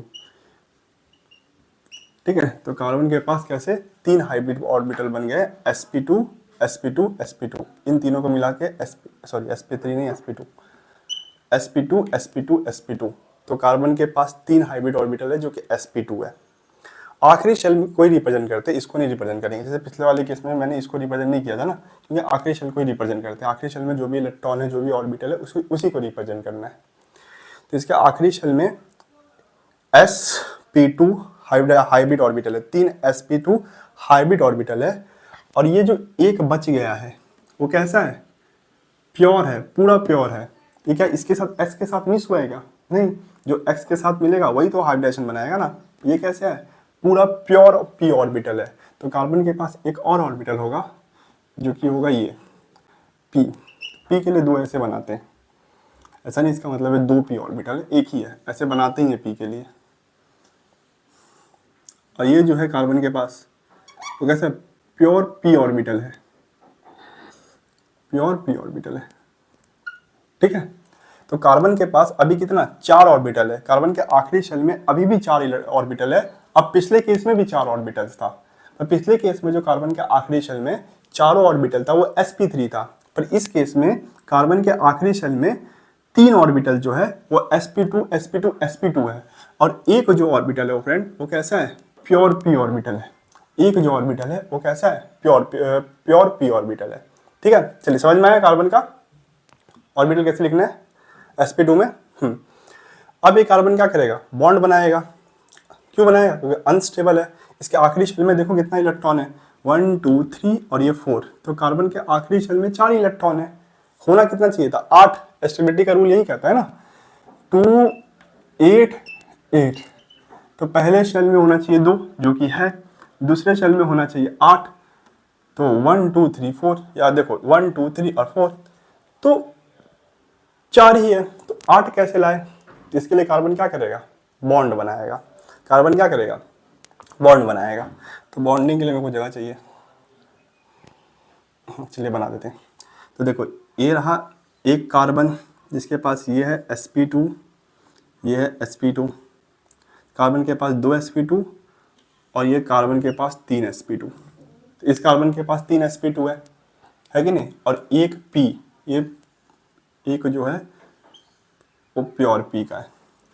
तो कार्बन के पास sp2 में एक इलेक्ट्रॉन, इस कार्बन में भी sp2 में एक इलेक्ट्रॉन, और इस कार्बन में भी sp2 में एक और इलेक्ट्रॉन, और प्योर p में भी एक इलेक्ट्रॉन है। ये दोनों में रिप्रेजेंट नहीं करूंगा मैं बताया था, ये दोनों मिला के एक p बन रहा है।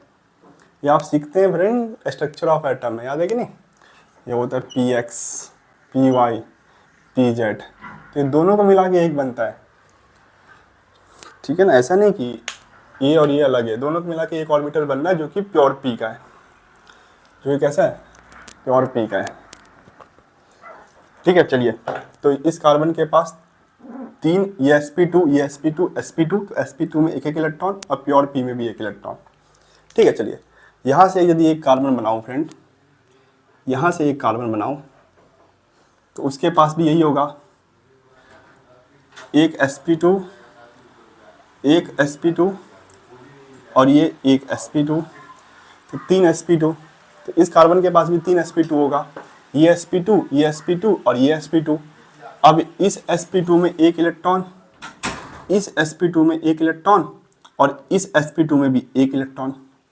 कार्बन के पास भी ये भी sp2 है ना, तो ये sp2 ये sp2 ये sp2, और हर एक sp2 में एक एक इलेक्ट्रॉन। ये कार्बन भी sp2 वाला है और ये कार्बन भी sp2 वाला है, मान लेते हैं।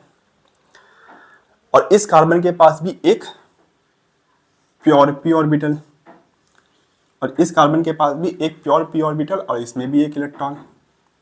इस कार्बन के पास भी एक, अभी ऐसा क्या, सर ऐसा क्यों बना दिया, अरे आप इसको भी ऐसा बना सकते हैं, कोई ज़रूरी नहीं है, कोई भी स्पिन ले सकते हो। अब इन दोनों के बीच में बॉन्डिंग करना है, इसलिए मैंने उल्टा स्पिन बना दिया, ठीक है। चलिए, तो ये हो गया। तो इस कार्बन के सारे ऑर्बिटल समझ में आए, ये sp2 ये sp2 ये sp2, ये प्योर p, और ये sp2 और ये भी sp2 और ये प्योर p। तो इस कार्बन के एक sp ने और इस कार्बन के एक sp2 ने आपस में मिलकर बॉन्ड बना लिए। इसके कारण क्या हुआ, कार्बन का एक sp2 ऑर्बिटल में 2 इलेक्ट्रॉन बन गया, और कैसा बॉन्ड बना है, कोवलेंट बॉन्ड बना है। मतलब ये 2 इलेक्ट्रॉन कुछ पल के लिए मेरा और 2 इलेक्ट्रॉन कुछ पल के लिए तेरा, दोनों शेयरिंग से किया है, शेयरिंग से बनाया है बॉन्ड। तो इस कार्बन का sp2 और इस कार्बन का sp2 जुड़ने के कारण क्या हुआ कि एक sp2 ऑर्बिटल में एक क्या हुआ, इस कार्बन के sp2 में, इस कार्बन के भी sp2 में, दोनों कार्बन के sp2 में क्या हुआ, एक ऑर्बिटल में एक और एडिशनल इलेक्ट्रॉन आ गया, और पहले ऑर्बिटल जो है वो पेयर हो गया। पहला ऑर्बिटल क्या हुआ, पेयर हो गया। उसका भी सेम बनेगा, उसके लिए भी ऐसा सेम बनेगा, मैं इसके लिए बना रहा हूँ, उसके लिए भी सेम ही बनेगा, दोनों कार्बन ही है, ठीक है ना। तो इसके भी sp2 में एक इलेक्ट्रॉन आ गया, इसके भी sp2 में एक इलेक्ट्रॉन आ गया, मतलब इसका पहला ऑर्बिटल जो है पूरा हो गया। और यहाँ पे एक प्योर p भी है, उसको भी बना लेते, चलो यहाँ पे प्योर p भी है, p बोल देता हूँ।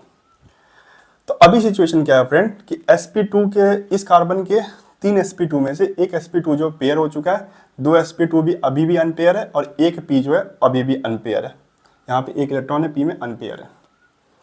अब क्या होगा, तो ये p और ये भी प्योर p है ना, और ये भी प्योर p है, ये भी मिलके आपस में बॉन्ड बना लेंगे ऐसे करके। ये भी क्या करेंगे, मिलके आपस में ऐसे करके बॉन्ड बना लेंगे, और इसको हम बोलते हैं पाई बॉन्ड। इसको हम क्या बोलते हैं, पाई बॉन्ड। इसमें क्या कहते हैं, 2 ऑर्बिटल जो होता है साइड वाइज ओवरलैपिंग से, साइड वाइज ऐसे एक दूसरे को पेनिट्रेट नहीं करते हैं, ऐसे साइड वाइज ओवरलैपिंग से क्या करते हैं, बॉन्ड बना लेते हैं। तो साइड वाइज ओवरलैपिंग से बॉन्ड बना है, इसलिए हम इसको बोलते हैं पाई बॉन्ड, पाई बॉन्ड। तो अभी क्या हुआ, इसके p ने उसके p के साथ बॉन्ड बना के एक बॉन्ड बना लिया जो कि कोवैलेंट बॉन्ड है, मतलब आपस में इलेक्ट्रॉन के शेयरिंग कर लिए। तो इसके पास एक और इलेक्ट्रॉन आ गया, तो इसका जो p अनपेयर था वो भी अब पेयर हो गया। दो कार्बन का आपस में जुड़ने से क्या हुआ कि दोनों कार्बन के में का sp2 ऑर्बिटल पेयरिंग हो गई, sp2 एक ऑर्बिटल की sp2 की एक ऑर्बिटल की पेयरिंग हो गई और एक p ऑर्बिटल की पेयरिंग हो गई, एक p ऑर्बिटल की पेयरिंग हो गई, है कि नहीं। इतना फायदा हो गया। अभी कितना इलेक्ट्रॉन है आखिरी शेल में, तो देखो 2 2 4 6, 2 2 4 5 6, तो इस कार्बन के पास आखिरी शेल में 6 इलेक्ट्रॉन है। इसका बताइए, तो 2 और ये बॉन्ड बना लिया इसलिए 2 4 2 2 4 5 6, तो इस कार्बन के भी आखिरी शेल में 6 इलेक्ट्रॉन, इस कार्बन के भी आखिरी शेल में 6 इलेक्ट्रॉन। होना कितना चाहिए फ्रेंड, 8 होना चाहिए, 2 8 8 8 होना चाहिए। यदि इस ऑर्बिटल में भी एक इलेक्ट्रॉन आ जाए कहीं से और इस ऑर्बिटल में भी एक इलेक्ट्रॉन कहीं से आ जाए फ्रेंड, इस ऑर्बिटल में कहीं से एक इलेक्ट्रॉन आ जाए और इसमें भी एक इलेक्ट्रॉन आ जाए, सोच लीजिए ऐसा कुछ हो जाए, 2 2 4 2 6 2 8 हो गया स्टेबल। मतलब हमें कुछ भी करके ये जो कार्बन का अनपेयर ऑर्बिटल से इसको पेयर कर देना है। यदि हम इसको पेयर कर दिए ना फ्रेंड, तो आखिरी शेल में 8 इलेक्ट्रॉन हो जाएगा और कार्बन का आखिरी शेल पूरा हो जाएगा। तो कैसे पेयरिंग करें, तो एक एलिमेंट है जिसका नाम है हाइड्रोजन। मैं हाइड्रोजन को लेकर पेयर कर रहा हूँ, आप किसी को भी लेकर पेयर कर सकते हैं, ऐसा कोई रूल नहीं है, ठीक है ना। तो जो हाइड्रोजन है इसके पास s में एक इलेक्ट्रॉन है और ये भी स्टेबिलिटी ढूंढ रहा है कि कोई मेरे s में एक इलेक्ट्रॉन दे दे ताकि मेरे पहले सेल में 2 इलेक्ट्रॉन पूरा हो जाए और मैं स्टेबल हो जाऊँ। और एक कार्बन भी यही चाह रहा है कि मेरे इस ऑर्बिटल में कोई इलेक्ट्रॉन डोनेट कर दे और मैं कैसा बन जाऊँ, स्टेबल बन जाऊँ। तो ये काम कौन करेगा, हाइड्रोजन करेगा। हाइड्रोजन अपने s ऑर्बिटल को यहाँ पे लेके आएगा और ये कैसा है, ये sp2 है, इसके sp2 हाइड्रोजन अपने एक ऑर्बिटल को लेके आएगा और इसके sp2 हाइब्रिड ऑर्बिटल से जुड़ के ये बना लेगा बॉन्ड। कार्बन अपना एक इलेक्ट्रॉन ऑर्बिटल लेके आएगा, तो ये जो बॉन्ड बनेगा यहाँ पे वो बनेगा sp2 और s के जुड़ने से। ये बॉन्ड कैसा बना, sp2 और s के जुड़ने से ये बॉन्ड बना, कार्बन का sp2 और हाइड्रोजन का s। इससे क्या हुआ, हाइड्रोजन में एक इलेक्ट्रॉन आ गया जो कि कार्बन ने शेयर किया और कार्बन के भी एक sp2 में एक और इलेक्ट्रॉन आ गया, तो कार्बन का भी क्या हुआ, sp2 में एक और इलेक्ट्रॉन आ गया, तो कार्बन भी थोड़ा स्टेबल हो गया और हाइड्रोजन तो पूरा स्टेबल हो गया। अब इसके आखिरी शेल में 2 2 4 2, देखो 2 2 4 2 6 7 इलेक्ट्रॉन हो गया। इस कार्बन के आखिरी शेल में कितना हुआ, 7 इलेक्ट्रॉन हो गया। अभी भी इसके पास जो है एक ऑर्बिटल जो sp2 का वो खाली है, तो उसको कैसे पूरा करें, तो उसको भी इसी हाइड्रोजन से पूरा कर लेगा। एक और हाइड्रोजन को बुलाएगा कि आ जाओ, तो एक और हाइड्रोजन आएगा, इसका sp2 और हाइड्रोजन का s जुड़ जाएगा और यहाँ पे एक और इलेक्ट्रॉन आ जाएगा। तो एक और हाइड्रोजन के 1s में 2 इलेक्ट्रॉन और इसमें भी 2 इलेक्ट्रॉन, इसके भी इस ऑर्बिटल में 2 इलेक्ट्रॉन शेयर से बने। अब देखो, अब इसका पूरा हो गया, 2 2 4 2 6 2 8, तो इसका आखिरी शेल में 8 इलेक्ट्रॉन हो गए, इससे 2 तो 2 2 4 2 6 2 2 4 2 6 और ये भी आपस में जुड़े हुए हैं तो 8, तो इस कार्बन के आखिरी शेल में 8 इलेक्ट्रॉन हो गया। ये तो कार्बन स्टेबल हो गया। तो कार्बन ने अपने 8 इलेक्ट्रॉन कहाँ से पूरा किया, सबसे पहली बात ये, कार्बन इससे जुड़ के अपने एक sp2 को पेयर किया। इस कार्बन के प्योर p ने इस कार्बन के प्योर p के साथ बॉन्ड बना के अपने दूसरे ऑर्बिटल को पेयरिंग किया और इस कार्बन ने इस हाइड्रोजन के साथ जुड़ के क्या किया है, इस कार्बन ने इस हाइड्रोजन के साथ जुड़ के अपना sp2 s बॉन्ड बना के तीसरे ऑर्बिटल को पेयरिंग किया और इस कार्बन ने एक और हाइड्रोजन के साथ जुड़ के sp2 s ऑर्बिटल बना के अपने चौथे ऑर्बिटल को पेयरिंग किया। तो कार्बन का बॉन्डिंग कहाँ बना है, बॉन्ड कहाँ बना है, इसको मिटा दे फ्रेंड, समझ में आएगा। नहीं तो मैं कार्बन के पास 2 sp 3 sp2 और 1 p, समझ में आ गया।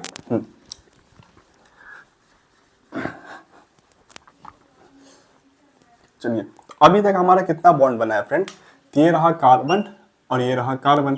ये दोनों कार्बन आपस में इस बॉन्ड से जुड़े हैं, इस बॉन्ड से ये एक बॉन्ड बना है, जो कि ये बॉन्ड किसके किसके जुड़ने से बना था, कार्बन का sp2 और इस कार्बन का sp2। जब दोनों कार्बन का sp2 जुड़ा था तब ये बॉन्ड बना था। तो मैं क्या इस बॉन्ड को बोल सकता हूँ sp2, क्या मैं इस बॉन्ड को बोल सकता हूँ sp2। कार्बन का sp2 जुड़ा है इसलिए sp2, इस कार्बन का भी sp2 जुड़ा है इसलिए sp2। तो sp2 और sp2 के जुड़ने से बॉन्ड बना है इसलिए sp2 बॉन्ड बोल देंगे। और दो एटम के बीच में पहला बॉन्ड है, जब भी दो एटम के बीच में पहला बॉन्ड बनेगा तो सिग्मा ही बनेगा, ठीक है। चलिए, तो ये रहा कार्बन और कार्बन के बीच में बॉन्ड पहला, जो कि sp2 है। क्या इस कार्बन और कार्बन के बीच में कोई और भी बॉन्ड है फ्रेंड? इसके अलावा क्या इस कार्बन और कार्बन के बीच में कोई और भी बॉन्ड है? हाँ है। देखो ये कार्बन आपस में मिलके ये वाला बॉन्ड भी तो बनाए हैं, जो कि प्योर पी और प्योर पी के ओवरलैपिंग से बना था, जो कि प्योर पी और प्योर पी के साइड वाइज ओवरलैपिंग से बना था। अब ये दो बॉन्ड नहीं है, वो तो वैसे रिप्रेजेंट करते हैं कि नहीं, ये एक ही ऑर्बिटल है, ये भी सेम ही ऑर्बिटल है। ऐसा नहीं यहाँ पे भी एक बॉन्ड है सर, यहाँ पे भी एक बॉन्ड है, नहीं, दो, यहाँ पे दो ही पी ऑर्बिटल है ना, यहाँ पे एक और पी ऑर्बिटल होता, यहाँ पे एक और पी ऑर्बिटल होता, तब एक और बॉन्ड होता। ये दोनों बॉन्ड एक ही नहीं है, एक ही बॉन्ड है।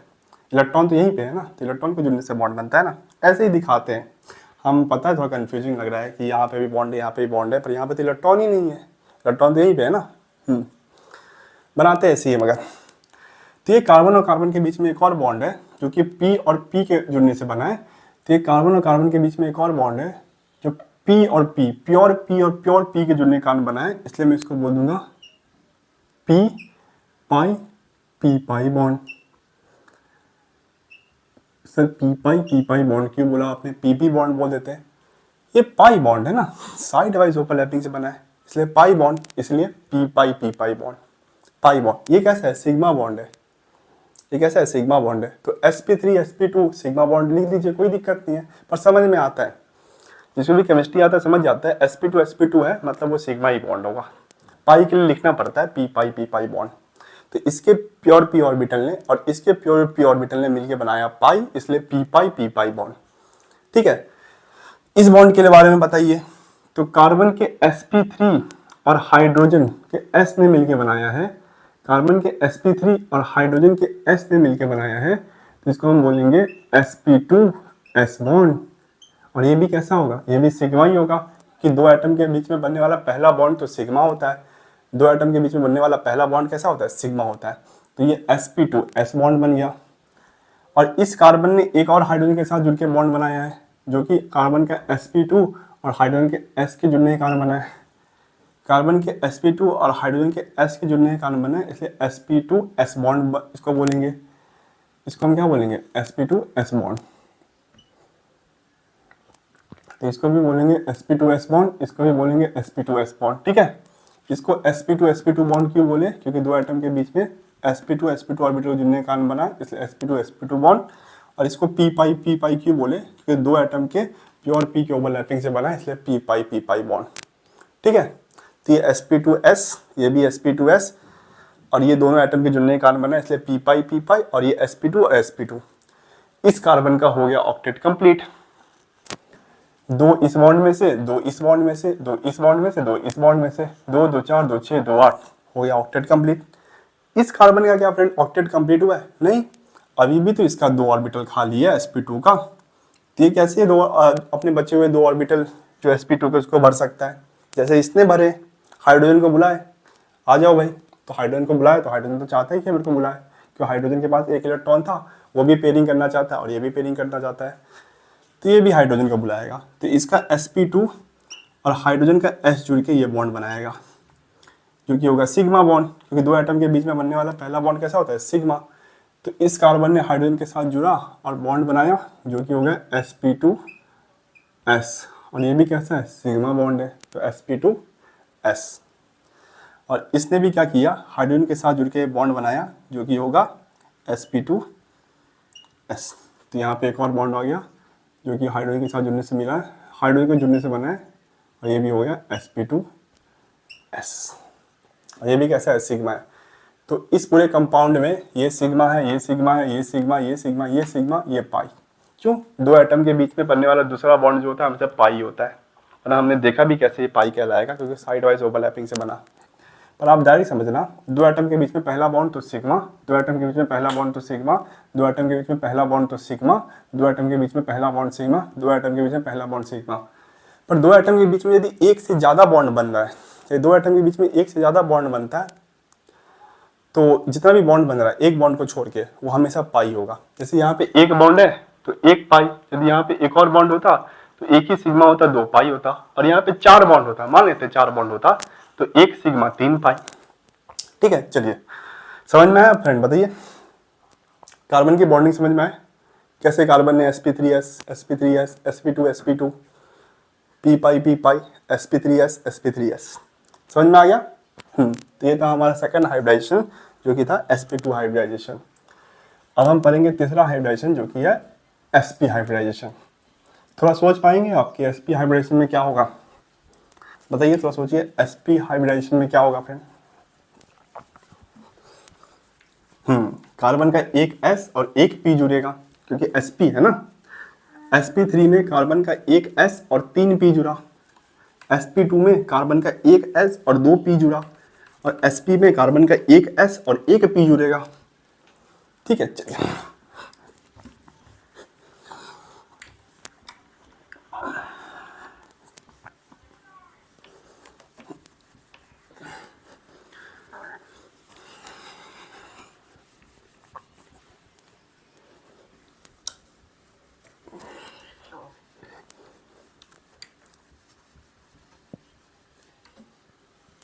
चलिए तो नेक्स्ट हाइब्रिडाइजेशन जो कि है हमारा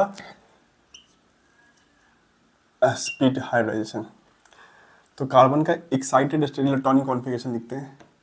तो जब एक्साइटेड स्टेट इलेक्ट्रॉनिक कॉन्फ़िगरेशन लिखेंगे तो होगा 1s में 2 इलेक्ट्रॉन, 2s में 1 इलेक्ट्रॉन और 2p में 3 इलेक्ट्रॉन। 1 2 3, 2p में 3 इलेक्ट्रॉन। ठीक है, तो 1s में 2 इलेक्ट्रॉन, 2s में भी 1 इलेक्ट्रॉन और 2p में 3 इलेक्ट्रॉन। तो यहाँ पे कार्बन क्या करेगा, अपने एक s और 2 p को जोड़ेगा। तो sp हाइब्रिडेशन में क्या होगा फ्रेंड, कार्बन अपने एक s और एक p, सॉरी 2s नहीं 2p ने एक s और एक p को जोड़ेगा। तो एक s और एक p के जोड़ने से क्या बन जाएगा फ्रेंड, sp हाइब्रिडेशन। तो इन दोनों ऑर्बिटल के जुड़ने के कारण बनेगा हाइब्रिड ऑर्बिटल जो कि होगा sp। और इस हाइब्रिड ऑर्बिटल में एक एक इलेक्ट्रॉन होगा, एक इसमें और एक इसमें। ठीक है, तो इन दोनों को जुड़ने के कारण बनेगा sp हाइब्रिडेशन और दोनों में क्या होगा, एक एक बॉन्ड होगा। ठीक है, चलिए समझ में आया? बताइए। मुझे मार्कर में जरा इंक फिल कर लेता हूँ।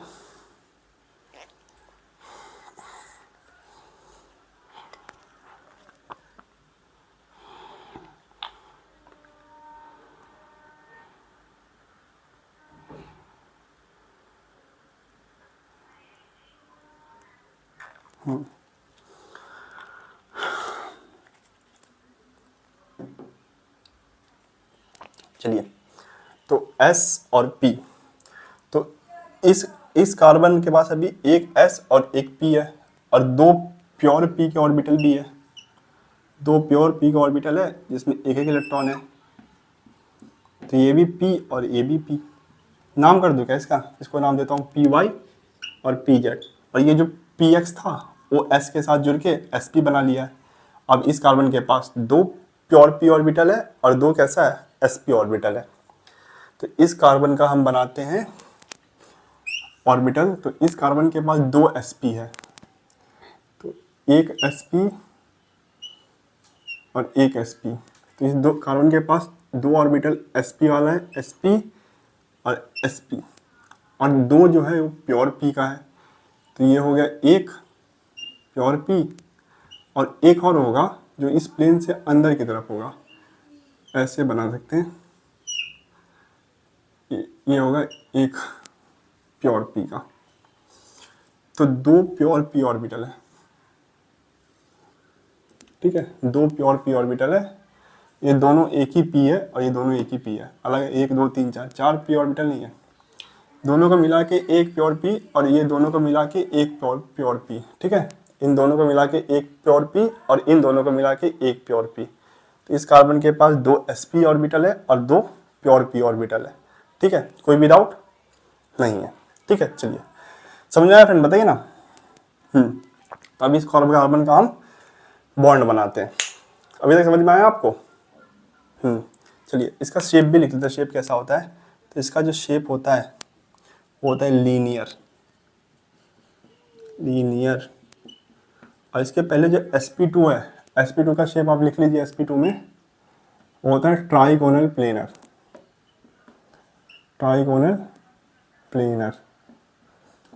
ट्राइगोनल प्लेनर क्यों? क्योंकि देखो जो कार्बन ने जो 3 sp2 वाला बॉन्ड बनाया था, जो 3 sp2 वाला बॉन्ड बनाया था वो ट्राइंगल जैसे दिख रहे हैं, ये ट्राइंगल दिख रहा है ना आपको थोड़ा, तो इसलिए ट्राइगोनल। अब प्लेनर क्यों? क्योंकि इसके तीनों बॉन्ड एक ही प्लेन में होते हैं। जो कार्बन के sp2 वाले 3 बॉन्ड थे फ्रेंड, वो कैसे एक ही प्लेन में होते हैं, इसलिए उसको बोलते हैं प्लेनर, ट्राइगोनल प्लेनर। और इसको हम लीनियर क्यों बोल रहे हैं, इसके शेप को लीनियर क्यों बोल रहे हैं? तो कार्बन ने जो कार्बन के जो sp के 2 ऑर्बिटल है या 2 बॉन्ड है, वो कैसे होंगे? लीनियर होंगे। लीनियर दिख रहा है ना, लीनियर है, एक ही प्लेन में है और कैसे है? लीनियर है, इसलिए लीनियर। या लीनियर दिख रहा है ना आपको, इसलिए लीनियर है, हम लीनियर बोलते हैं। ठीक है, चलिए तो अब इस कार्बन की बॉन्ड बनाते हैं। तो देखो ये रहा कार्बन जिसके पास 2 sp, एक sp, एक sp और ये एक प्योर p और ये एक प्योर p। तो एक sp में एक इलेक्ट्रॉन, एक sp में एक इलेक्ट्रॉन, एक प्योर p में एक इलेक्ट्रॉन और एक प्योर p में एक इलेक्ट्रॉन। ठीक है, तो दोनों प्योर p में एक एक इलेक्ट्रॉन और दोनों sp में एक एक इलेक्ट्रॉन। यहाँ पे भी एक और कार्बन होगा जिसके पास भी एक sp, एक sp, एक प्योर p और दूसरा प्योर p। तो एक प्योर p और दूसरा प्योर p, दोनों कार्बन के पास सेम होगा। इसके पास भी दोनों sp में एक एक और दोनों p में एक एक। ठीक है, दोनों sp में एक एक और दोनों प्योर p में एक एक। इसके पास sp में भी एक इलेक्ट्रॉन होगा ना, जो आगे इससे जुड़ जाएगा। इस कार्बन के sp में भी एक इलेक्ट्रॉन, इस कार्बन के भी sp में एक इलेक्ट्रॉन, जो आपस में जुड़ जाएंगे। तो इस कार्बन का यदि हम फ्रेंड अब बॉन्ड बनाएं तो ये कार्बन है और ये कार्बन है और ये आपस में जुड़ चुके हैं पहले बॉन्ड से, ये उनके बीच में बॉन्डिंग हो गया है ना। तो इस कार्बन का sp और इस कार्बन का sp, दोनों कार्बन के sp ने जुड़ के ये बना लिया है sp बॉन्ड। दोनों ने जुड़ के क्या कर लिया? आपस में बना लिया sp बॉन्ड, जो कि सिग्मा बॉन्ड है। अब क्या होगा? तो ये p और ये p, दोनों कार्बन का प्योर p, तो इसका एक sp पेयरिंग हो गया, इस कार्बन के एक sp में पेयरिंग हो गया, जो कि इस कार्बन के sp के जुड़ने के कारण बना। अब इस कार्बन का एक p जो है, जो कि ये वाला p है, और इस कार्बन का एक p, ये भी आपस में जुड़ के पाई बॉन्ड बना लेंगे। ये साइड वाइज ओवरलैपिंग से बना है p पाई बॉन्ड। ये बना है sp और sp सिग्मा बॉन्ड, और ये कैसा बना है? p pi bond. p पाई क्यों फ्रेंड? क्योंकि देखो p ऑर्बिटल के जुड़ने के कारण बना है, इसके भी p ऑर्बिटल, इसके भी p ऑर्बिटल जुड़ने के कारण बना है, इसलिए pp बॉन्ड। और दोनों कैसा है? साइड वाइज ओवरलैपिंग से बना है। देखो ना, सिग्मा बॉन्ड में क्या करते हैं? एक दूसरे में पेनिट्रेट करते हैं, पर पाई बॉन्ड में एक दूसरे को पेनिट्रेट क्यों नहीं कर रहे हैं? देखो आपस में कनेक्टेड है साइड से। सिग्मा बॉन्ड और पाई बॉन्ड में डिफरेंस दिख रहा है ना फ्रेंड आपको? यहाँ पे साइड से कनेक्टेड है, यहाँ पे तो पेनिट्रेट करके कनेक्टेड है। ठीक है, चलिए तो ये हो गया p पाई। और इसमें क्या हुआ? दोनों के pp ऑर्बिटल ने जुड़ के कार्बन के एक p ऑर्बिटल को पेयरिंग कर दिया, कार्बन के इस p ऑर्बिटल को पेयरिंग कर दिया। तो इन दोनों कार्बन के बीच में एक और बॉन्ड हो गया, जो कि इस कार्बन के p पाई और इस कार्बन के p ऑर्बिटल और इस कार्बन के p ऑर्बिटल जुड़ने के कारण बना है, इसलिए हम इसको बोल देंगे p pi bond, p pi bond. ठीक है, चलिए समझ में आया फ्रेंड? सिमिलरली इन दोनों कार्बन के पास एक और p ऑर्बिटल है, एक ये और एक ये प्योर p ऑर्बिटल है, और इसमें भी इलेक्ट्रॉन है। तो इस कार्बन का प्योर p और इस कार्बन का प्योर p फिर से एक बार साइड वाइज ओवरलैपिंग कर लेंगे। ये तो पहले वाला है, ये जो है ये तो पहले वाला है, और ये जो सेकंड वाला जो p ऑर्बिटल है वो फिर से ओवरलैपिंग कर लेंगे। जो सेकंड वाला p ऑर्बिटल है वो फिर से साइड वाइज ओवरलैपिंग कर लेंगे प्योर p वाला, और फिर से इस कार्बन के सेकंड वाले p ऑर्बिटल में एक इलेक्ट्रॉन आ जाएगा, जो कि इस कार्बन के सेकंड वाले p ऑर्बिटल के जुड़ने के कारण बनेगा। हाँ या ना बताइए फ्रेंड?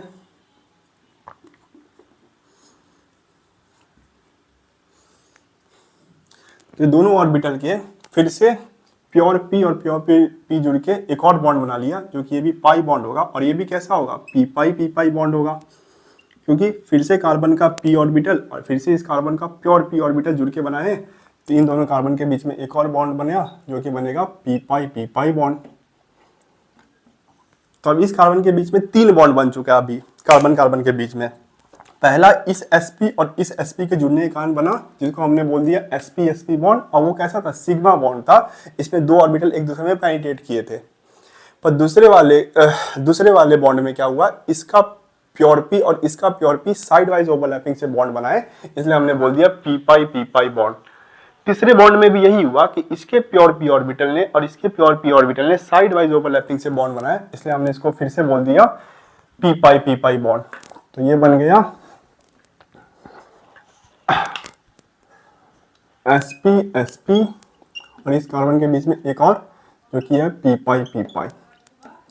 ठीक है, चलिए, तो 2 2 4 2 6, तो इस कार्बन के पास अभी आउटर मोस्ट शेल में 6 इलेक्ट्रॉन है, 2 2 4 2 6, और उस कार्बन में भी 6 इलेक्ट्रॉन है, इसमें 2 और इसमें 2, 6 इलेक्ट्रॉन। तो इस कार्बन में भी 6 इलेक्ट्रॉन है और इस कार्बन में भी 6 इलेक्ट्रॉन है।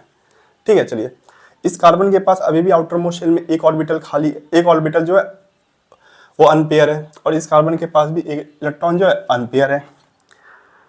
अब ये कैसे sp वाला है, तो इसको कैसे पूरा करें, तो क्या करेगा, हाइड्रोजन से हेल्प मांगेगा कि आ जा भाई हाइड्रोजन, तो को भी एक इलेक्ट्रॉन की ज़रूरत है, मुझे भी एक इलेक्ट्रॉन की ज़रूरत है। तो हाइड्रोजन अपना s ऑर्बिटल लेके आएगा और इसके साथ जुड़ जाएगा। तो ये कार्बन का sp और हाइड्रोजन का s, कार्बन का sp और हाइड्रोजन का s जुड़ के बॉन्ड बना लेगा, और यहाँ पे हाइड्रोजन अपने एक इलेक्ट्रॉन और दे देगा। तो इस कार्बन का पास जो आखिरी शेल में एक अनपेयर इलेक्ट्रॉन थे, वो भी अब कैसा हो जाएगा, पेयरिंग कर लेगा, और यहाँ पे ये जो कार्बन है एक और बॉन्ड हाइड्रोजन के साथ जुड़ के बना लेगा, जो कि होगा sp s बॉन्ड। तो क्या बन जाएगा, sp s बॉन्ड, कार्बन का sp और हाइड्रोजन का s, तो sp s बॉन्ड। और ये भी कैसा होगा, सिग्मा, ये भी कैसा होगा, सिग्मा होगा, क्योंकि 2 एटम के बीच में पहला बॉन्ड जो होता है सिग्मा ही होता है, दूसरा और तीसरा पाई होता है। ये कार्बन भी ऐसे ही करेगा, हाइड्रोजन से हेल्प मांगेगा कि आजा भाई हाइड्रोजन, तेरे पास एक इलेक्ट्रॉन की कमी है, मेरे पास भी एक इलेक्ट्रॉन की कमी है, तो आके जुड़ जाते हैं। तो एक और कार्बन आएगा, हाइड्रोजन आएगा, अपने इलेक्ट्रॉन दे देगा, तो कार्बन का sp और हाइड्रोजन का s जुड़ के ये बॉन्ड बना लेंगे। तो इसमें क्या होगा, ये जो बॉन्ड बना है इसमें कार्बन का sp और हाइड्रोजन का s जुड़ के बॉन्ड बनाए, कार्बन का sp और हाइड्रोजन मिलेगा बॉन्ड बनाए, और ये भी कैसा होगा, सिग्मा, तो sp s बॉन्ड। ठीक है, दोनों सबसे पहला बॉन्ड दोनों कार्बन के बीच में sp sp बना, जो कि इसके sp और इसके sp के जुड़ने के कारण बना, इसलिए हम इसको बोलेंगे सिग्मा sp sp बॉन्ड। दोनों एटम के बीच में जो p पाई बॉन्ड बना, दोनों एटम के प्योर p ऑर्बिटल के ओवरलैपिंग से बना, इसलिए p पाई क्यों, क्योंकि प्योर p ऑर्बिटल के ओवरलैपिंग से बना है और साइड वाइज ओवरलैपिंग से बना है, इसलिए पाई। 2 एटम के बीच में तीसरा बॉन्ड भी है, जो कि प्योर p और इस कार्बन के प्योर p और इस कार्बन के प्योर p के जुड़ने के कारण बना है और साइड वाइज ओवरलैपिंग से बना है, इसलिए p पाई बॉन्ड। इस कार्बन ने क्या किया, हाइड्रोजन का इस्तेमाल करके sp और s के बीच में एक बॉन्ड बनाया, जो कि सिग्मा था, तो sp s बॉन्ड बना। इस कार्बन ने भी क्या किया, हाइड्रोजन का इस्तेमाल करके अपने sp ऑर्बिटल के साथ कंबाइन करके बॉन्ड बनाया, जो कि sp s था।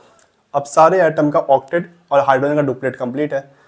इस कार्बन के बारे में बात करो तो 2, ये दोनों जुड़ चुके थे, 2 ये दोनों भी जुड़ चुके थे, 2 और यहाँ पे 2 6, 2 2 4 और 2 6, ये दोनों कार्बन के कारण 2, इन दोनों कार्बन के कारण 2, इन दोनों कार्बन के कारण 2, तो 2 2 4 2 6 और इसमें से 2 8।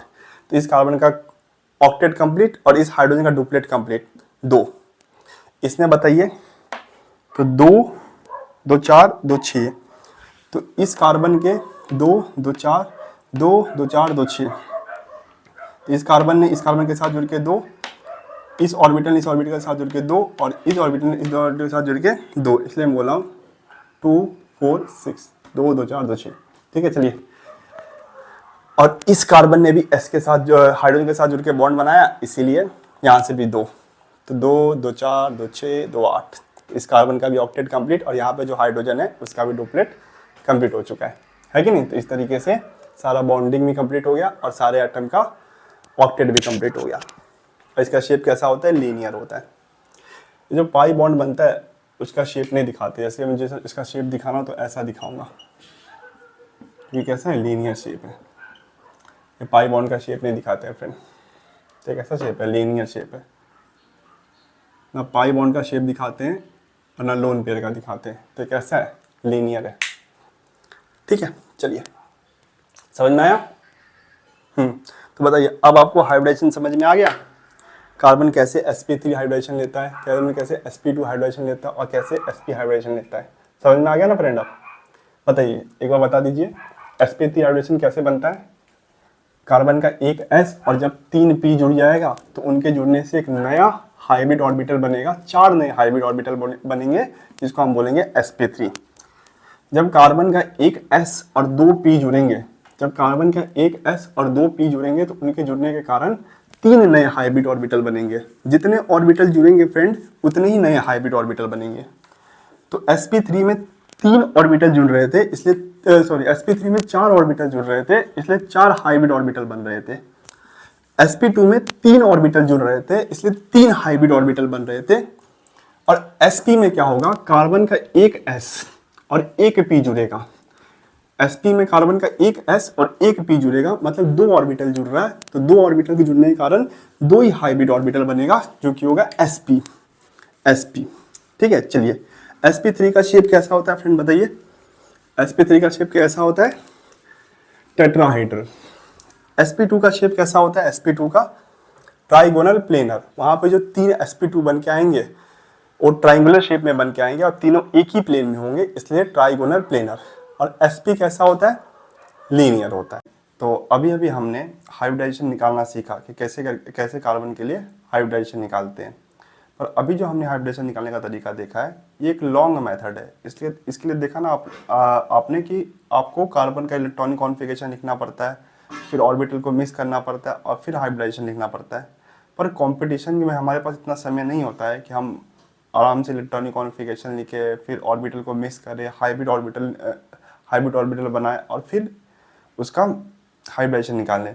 तो कंपटीशन में हमें क्या करना पड़ता है, बहुत कम समय में 1 मिनट के अंदर में, यदि आप नीट का एग्जाम दे तो एक क्वेश्चन के लिए 1 मिनट रहता है, ठीक है ना। और भी कंपटीशन एग्जाम के लिए थोड़ा ही समय होता है, ज़्यादा समय नहीं होता है। तो हमें किसी भी एटम का हाइब्रिडेशन निकालना होता है। तो मैं एक शॉर्टकट बताने जा रहा हूँ जिस शॉर्टकट का इस्तेमाल करके आप क्या कर सकते हैं, हाइब्रिडेशन आसानी से निकाल सकते हैं। हाइब्रिडाइजेशन, किसी भी कार्बन एटम का हाइब्रिडेशन जल्दी निकालेंगे।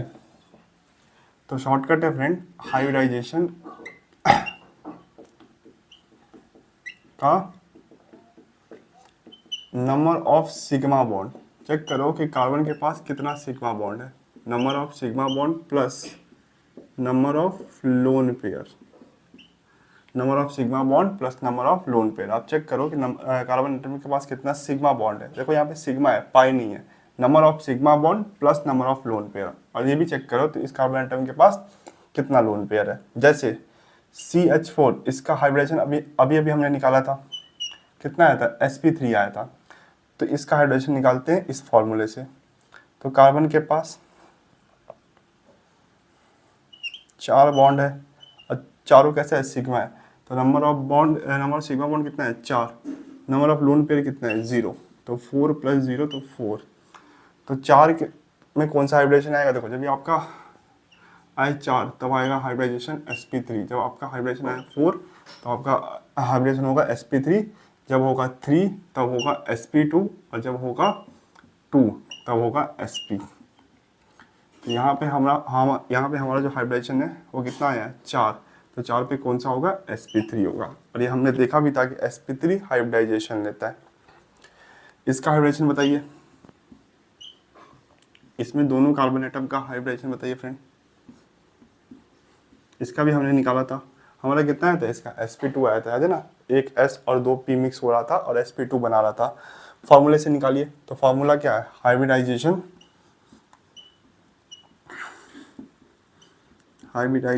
Equal to number of sigma bond. तो इसके पास कितना सिग्मा बॉन्ड है, इस कार्बन का निकालते हैं फिर इस कार्बन का, दोनों का सेम ही आएगा। तो इस कार्बन के पास देखो 1, 2 और 3 सिग्मा है। इन दोनों में से एक ही सिग्मा है, ये हो सकता है ये, या तो ये। 2 एटम के बीच में यदि एक से ज़्यादा बॉन्ड प्रेजेंट है तो एक ही सिग्मा होता है, दूसरा और तीसरा पाई होता है। तो यहाँ पे 3 सिग्मा। तो इस कार्बन के पास 1, 2, 3 3 सिग्मा है, क्या इसके पास कोई लोन पेयर है? नहीं, इसके पास कोई लोन पेयर नहीं है। लोन पेयर का मतलब क्या होता है फ्रेंड? आखिरी शेल में, यदि आखिरी शेल में ऐसा बना के देगा तो आप लोन पेयर मानना, या कार्बन के ऊपर निगेटिव चार्ज रहेगा तब लोन पेयर मानना। किसी कार्बन के ऊपर निगेटिव चार्ज मतलब लोन पेयर, या किसी एटम के ऊपर ऐसे दो डॉट बना के देगा तो एक लोन पेयर। कार्बन के यहाँ पे हम कार्बन का निकालना सीख रहे हैं, इसलिए आप याद रखना, यदि कार्बन के ऊपर निगेटिव चार्ज है तो लोन पेयर होगा, यदि कार्बन के ऊपर निगेटिव चार्ज नहीं है तो लोन पेयर नहीं होगा। बस आप ऐसे याद रखिए। तो इस कार्बन के ऊपर कोई भी निगेटिव चार्ज है नहीं, तो इसके पास लोन पेयर नहीं है, तो लोन पेयर कितना हो जाएगा? 0। तो हाइब्रिडाइजेशन क्या है फ्रेंड? 3। जब भी हाइब्रिडाइजेशन 3 हो तो क्या हाइब्रिडेशन होता है? sp2 होता है। इसका हमने निकाला भी था, इसका हाइब्रिडेशन कितना आया था? sp2 आया था।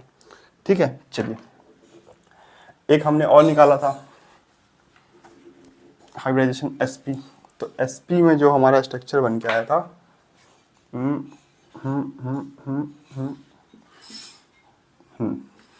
तो इसका हाइब्रिडेशन यदि हम निकालेंगे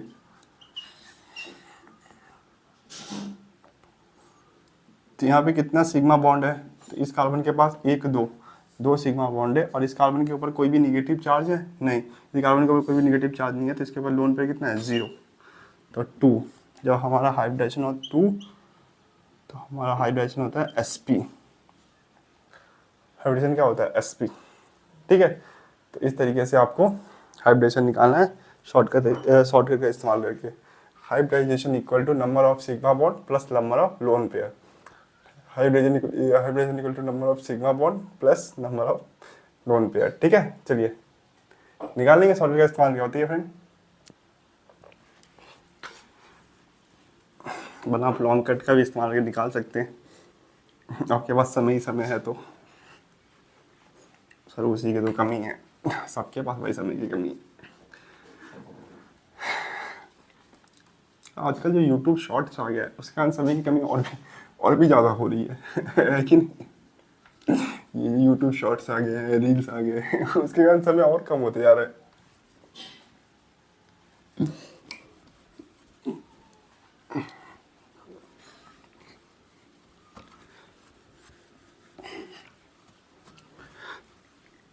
चलिए एक और क्वेश्चन करके बताइए।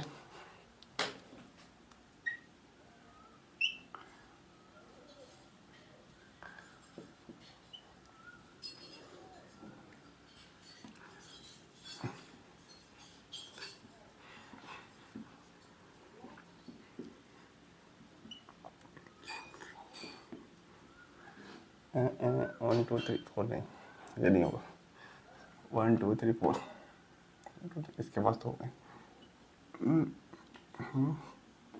चलिए हर एक एटम का आप क्या कीजिए? हाइब्रिडेशन बताइए। इसको मैं बोल दूँ C1 C2 C3 C4 और C5। हर एक कार्बन का आप क्या कीजिए? कार्बन का नंबर है, ऐसा नहीं हर एक कार्बन अलग है, कार्बन एक ही है, बस वैसे नंबरिंग कर दिया हूँ। C1, तो C1 के पास कितना सिग्मा बॉन्ड है? 1 2 3, 3, और एक इसमें से, ये क्या हो गया भाई? ये गलत हो गया, एक ऐसा स्ट्रक्चर बनाया मैंने, ये ठीक है। तो इस कार्बन के पास फ्रेंड कितना सिग्मा बॉन्ड है? 1 और 2। यहाँ पे एक से ज़्यादा बॉन्ड है पर उसमें सिग्मा तो एक ही होगा, है कि नहीं? यहाँ पे एक से ज़्यादा बॉन्ड है पर सिग्मा तो एक ही होगा, बाकी दो तो पाई होंगे, तो एक सिग्मा इधर से एक सिग्मा इधर से, तो 2 सिग्मा। और नंबर ऑफ लोन पेयर कितना है? तो क्या कार्बन के ऊपर कोई भी निगेटिव चार्ज है? नहीं, तो लोन पेयर कितना? 0, तो 2। और 2 के साथ जो हमारा हाइब्रिडेशन होता है वो क्या होता है? sp। तो इसका हाइब्रिडेशन कितना हो जाएगा? sp हो जाएगा।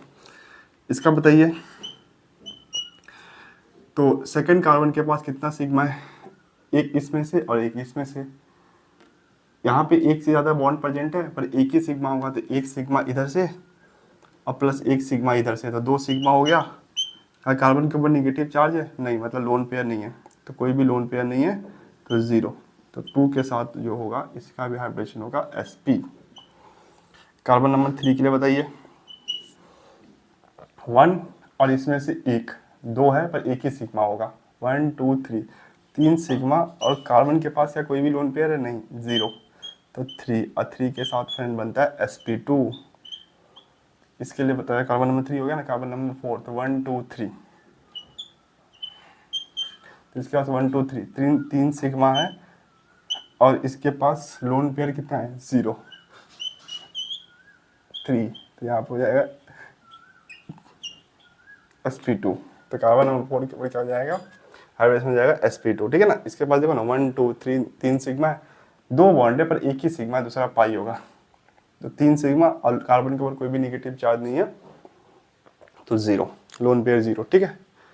चलिए इसका बताइए, कार्बन नंबर 5 का। तो इसके पास कितना है 1 2 3 4, 4 सिग्मा है और इसके यहाँ पे भी कार्बन के ऊपर कोई नेगेटिव चार्ज नहीं है, यहाँ पे भी कार्बन के पास कोई नेगेटिव चार्ज नहीं है, तो लोन पेयर हो जाएगा 0। तो 4 और 4 के साथ क्या होता है sp3, 4 के साथ हाइड्रोजन होता है sp3, 3 के साथ होता है sp2, 3 के साथ sp2, 2 sp sp sp sp sp2 sp2 sp3। ठीक है। चलिए एक और करेंगे, चलिए करके बताइए।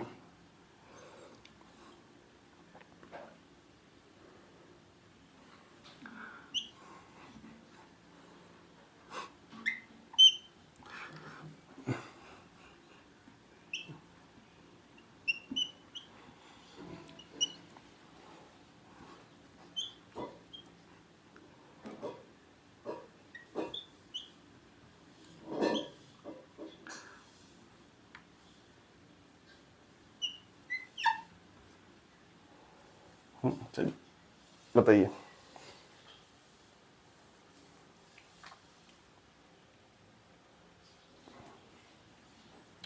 गलत नहीं हो जाएगा स्ट्रक्चर, CH2 Cl- ऐसे करते हैं 1 2 3। हाँ चलिए ठीक है। चलो तो इसको 1 बोल देता हूँ, इसको 2, इसको 3 और इसको 4। तो कार्बन नंबर 1 के पास कितना सिग्मा है, देखो कार्बन 3 हाइड्रोजन से कनेक्ट है, तो ऐसा कुछ स्ट्रक्चर होगा। और यहाँ पे आगे तो ये कार्बन कितना, इस कार्बन के पास कितना 4 सिग्मा बॉन्ड है, और इस कार्बन के ऊपर कोई भी निगेटिव चार्ज है नहीं, तो 0। तो हाइड्रोजन 4 हो गया। अब 4 के साथ आता है फ्रेंड sp3, 4 के साथ क्या आता है sp3, तो इस कार्बन का हाइब्रिडेशन होगा sp3। इसका बताइए। तो ये कार्बन जो है 2 हाइड्रोजन से कनेक्ट है, ऐसा कुछ होगा H और इसके आगे भी बॉन्ड और इसके पीछे भी कार्बन वाला बॉन्ड। तो ये कार्बन के पास कितना 4 सिग्मा बॉन्ड है और इस कार्बन का लोन पेयर कितना है 0। तो 4 और इसका हाइब्रिडेशन जो हो जाएगा sp3। इसका जो हाइब्रिडेशन है वो कितना हो जाएगा sp3। कार्बन नंबर 3 क्या है बताइए फ्रेंड। तो कार्बन नंबर 3 का भी कुछ ऐसे ही स्ट्रक्चर होगा कि 2 हाइड्रोजन से कनेक्ट होगा और यहाँ पे एक बॉन्ड और यहाँ पे भी, तो 4 बॉन्ड और 0 लोन पेयर, तो 4 और यहाँ पे हाइब्रिडेशन जो होगा फ्रेंड वो होगा sp3। कार्बन नंबर 4 के लिए बताइए। तो ये जो 4 है, देखो ये का इसका स्ट्रक्चर ऐसे ही होगा, पर यहाँ पे एक नेगेटिव चार्ज है, यहाँ पे एक नेगेटिव चार्ज है कि नहीं, 2 हाइड्रोजन से कनेक्ट है और पीछे एक बॉन्ड से कनेक्ट है और यहाँ पे नेगेटिव चार्ज है। तो 1 2 3 3 सिग्मा है, इस कार्बन के पास 3 सिग्मा बॉन्ड है और एक लोन पेयर है। कार्बन के ऊपर नेगेटिव चार्ज मतलब लोन पेयर, यहाँ पे हर जगह 0 था पर यहाँ पे 0 नहीं है, कार्बन के ऊपर नेगेटिव चार्ज का मतलब है लोन पेयर। नेगेटिव चार्ज का मतलब है लोन पेयर, तो एक लोन पेयर है, तो 3 1 4 और 4 के साथ जो फ्रेंड हाइब्रिडेशन हो जाएगा आपका sp3। ठीक है, sp3 हाइब्रिडेशन हो जाएगा इसका। ठीक है। चलिए तो कार्बन नंबर 1 का जो हाइड्रोजन होगा वो होगा sp3, कार्बन नंबर 2 का जो होगा वो होगा sp3, कार्बन नंबर 3 का जो होगा वो भी sp3, कार्बन नंबर 4 का वो भी, हर एक का sp3 आ रहा है हाइड्रोजन। हाँ हर एक का sp3 आएगा। ठीक है। चलिए समझ में आया फ्रेंड बताइए। तो आप कर लेंगे। यदि आपको किसी भी का स्ट्रक्चर बना के दे, किसी भी मॉलिक्यूल का स्ट्रक्चर बना के दे या ऐसा बना के दे, तो उसका हाइब्रिडेशन निकालने के लिए बोले तो निकाल लेंगे। चलिए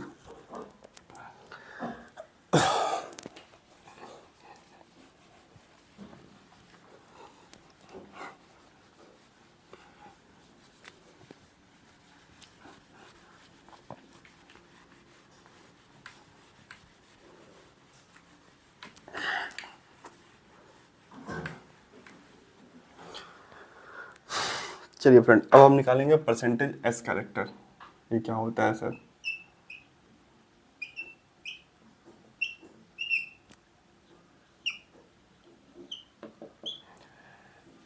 परसेंटेज एस करेक्टर, जैसे sp3, तो sp3 हाइब्रिडाइजेशन में s का कितना परसेंट है, sp3 हाइब्रिडाइजेशन में s का कितना परसेंट है, यही होता है परसेंटेज एस करेक्टर। तो sp3 हाइब्रिडेशन में कितना, एक s और 3 p के ऑर्बिटल ने पार्टिसिपेट किया था, एक s और 3 p के ऑर्बिटल ने पार्टिसिपेट किया था। तो यहाँ पे कितना फ्रेंड, 4 ऑर्बिटल में से एक ऑर्बिटल जो है वो किसका है, s का है। 4 ऑर्बिटल में से एक ऑर्बिटल s का है, तो परसेंटेज एस करेक्टर निकाल लीजिए। s का कितना है, एक, और पूरा ऑर्बिटल कितना है, 4 मल्टीप्लाई बाई 100, तो कितना हो जाएगा 25%। तो sp3 का जो s परसेंटेज एस करेक्टर होता है वो कितना होता है 25%। यहाँ पे पूरा 4 ऑर्बिटल थे जिसमें से एक s का था और 3 p का था, तो s का कितना परसेंटेज हो जाएगा 25% हो जाएगा। सेकंड sp2, तो जो आपका sp2 है यहाँ पे एक s और 2 p पार्टिसिपेट करता है, यहाँ पे आपका एक s और 2 p पार्टिसिपेट करता है। तो एक का s का और एक ऑर्बिटल होता है और p का 2 ऑर्बिटल होता है। तो 3 ऑर्बिटल में से एक ऑर्बिटल किसका है, s का है। 3 ऑर्बिटल में से एक ऑर्बिटल किसका है, ये s का है। तो परसेंटेज एस करेक्टर जो हो जाएगा वो हो जाएगा 1/3 मल्टीप्लाई बाई 100, तो कितना हो जाएगा 33.33%। तो sp2 में परसेंटेज एस करेक्टर कितना होता है 33.33%। थर्ड sp, तो sp में फ्रेंड एक s और एक p पार्टिसिपेट करता है कि नहीं, sp में एक s और एक p पार्टिसिपेट करता है। मतलब यहाँ पे 2 ऑर्बिटल है जिसमें से एक ऑर्बिटल s का है, यहाँ पे 2 ऑर्बिटल है जिसमें से एक ऑर्बिटल किसका है, s का है। तो आप परसेंटेज एस करेक्टर निकाल लीजिए।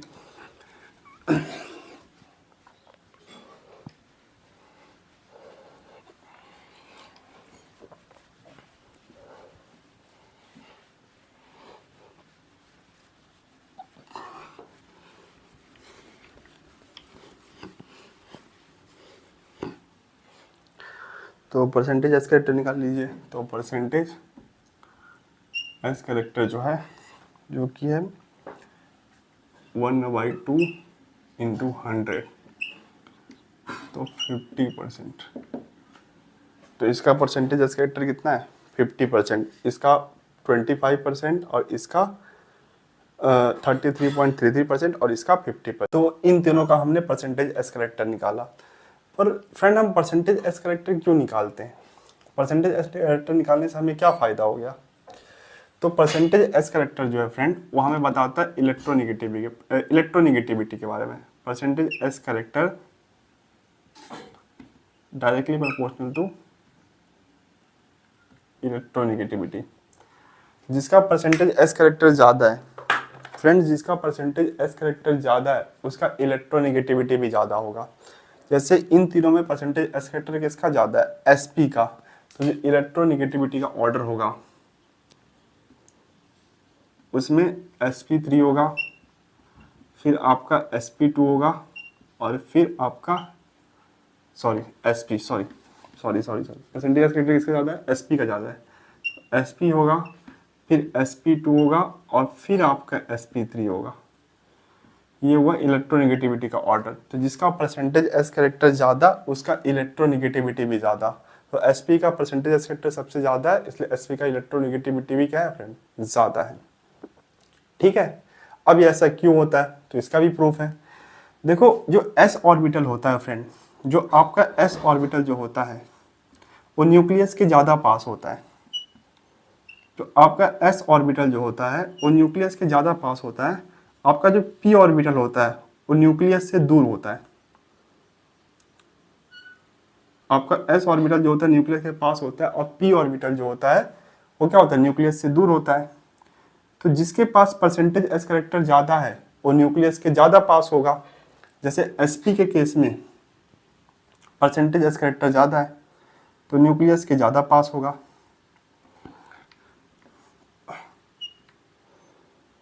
इसको न्यूक्लियस बना देते हैं, ठीक है, मान लेते हैं। तो उसका साइज छोटा होगा और उसके इलेक्ट्रॉन जो है वो न्यूक्लियस के पास ज़्यादा होगा। यदि sp ऑर्बिटल में इलेक्ट्रॉन रखें हैं तो उसका साइज छोटा है और न्यूक्लियस के पास ज़्यादा है, इसलिए इसका इलेक्ट्रोनेगेटिविटी ज़्यादा है। ये न्यूक्लियस से तो कम दूरी पे है कि नहीं। जैसे sp2 को देखो तो sp2 में यही न्यूक्लियस है, पर sp2 का जो साइज है फ्रेंड वो ज़्यादा है sp से। तो यहाँ पे इलेक्ट्रॉन जो है इससे न्यूक्लियस से ज़्यादा दूर है इसके कंपैरिजन में, इसलिए इसकी इलेक्ट्रोनेगेटिविटी इससे कम होती है। ये जो इलेक्ट्रॉन है वो इस केस में ज़्यादा खींचेगा न्यूक्लियस, इस केस में कम खींचेगा, क्योंकि यहाँ से इलेक्ट्रॉन की न्यूक्लियस इलेक्ट्रॉन की दूरी ज़्यादा है, इसलिए इसका इलेक्ट्रोनेगेटिविटी से कम है। बात करते हैं sp3। तो sp3 का जो शेप होता है सबसे बड़ा होता है, तो इसमें इलेक्ट्रॉन न्यूक्लियस से और दूर हो जाता है। तो इसमें इलेक्ट्रॉन जो होता है न्यूक्लियस से और दूर हो जाता है, इसलिए इलेक्ट्रोनेगेटिविटी और कम हो जाती है। जो न्यूक्लियस के पास होगा उसकी इलेक्ट्रोनेगेटिविटी ज़्यादा होगी। इलेक्ट्रॉन को कौन खींचता है? न्यूक्लियस। तो यहाँ पे ज़्यादा इलेक्ट्रॉन खींचेगा, यहाँ पे इससे थोड़ा कम खींचेगा क्योंकि इससे थोड़ा दूरी बढ़ गया, और यहाँ पे तो इन सब में ज़्यादा दूरी इसकी है। तो इन तीनों में सबसे कम न्यूक्लियस इलेक्ट्रॉन कहाँ खींचेगा? सबसे कम कहाँ पे खींचेगा? यहाँ पे, क्योंकि यहाँ पे जो इलेक्ट्रॉन से न्यूक्लियस के बीच की दूरी है वो ज़्यादा है। तो s ऑर्बिटल जो होता है न्यूक्लियस के ज़्यादा पास होता है, इसमें परसेंटेज s कैरेक्टर ज़्यादा है तो न्यूक्लियस के ज़्यादा पास होगा। इसमें परसेंटेज s कैरेक्टर इससे थोड़ा कम है तो न्यूक्लियस से थोड़ा ज़्यादा दूर होगा इससे कंपैरिजन में, पर इससे थोड़ा कम दूर होगा। जैसे देखो शेप देख के पता चल रहा है आपको, इसको न्यूक्लियस मान लो तो न्यूक्लियस की पोजीशन फिक्स है, तो यहाँ पे इलेक्ट्रॉन की देखो दूरी बढ़ते जा रही है और यहाँ पे सबसे ज़्यादा हो गई है, इसलिए इसका परसेंटेज s कैरेक्टर ज़्यादा होगा। इसमें जो इलेक्ट्रॉन होगा उसका परसेंटेज s कैरेक्टर ज़्यादा होगा, इसमें इससे कम होगा और इसमें तो सबसे कम होगा। ठीक है, तो इसलिए हम निकालते हैं percentage s character. Percentage s character में इलेक्ट्रोनेगेटिविटी के बारे में बताता है कि जिस हाइब्रिड ऑर्बिटल का परसेंटेज s कैरेक्टर ज़्यादा होगा उसका इलेक्ट्रोनेगेटिविटी भी कैसा होगा फ्रेंड? ज़्यादा होगा। इसका इलेक्ट्रोनेगेटिविटी भी कैसा होगा? ज़्यादा होगा। ठीक है, चलिए समझ में आया? बताइए।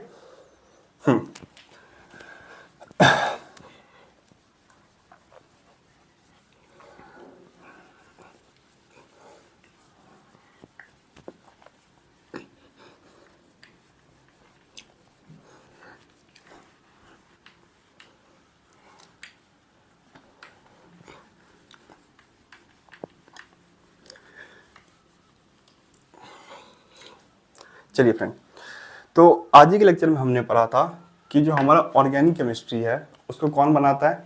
कार्बन। कार्बन ऑर्गेनिक कंपाउंड का मेन एलिमेंट है। ऐसा कोई कंपाउंड नहीं होगा जिसमें आपको कार्बन ना मिले। तो कार्बन ही जो होता है वही ऑर्गेनिक कंपाउंड बनाता है। सारे के सारे ऑर्गेनिक केमिस्ट्री या ऑर्गेनिक कंपाउंड जो है कार्बन के नाम से पहचाना जाता है।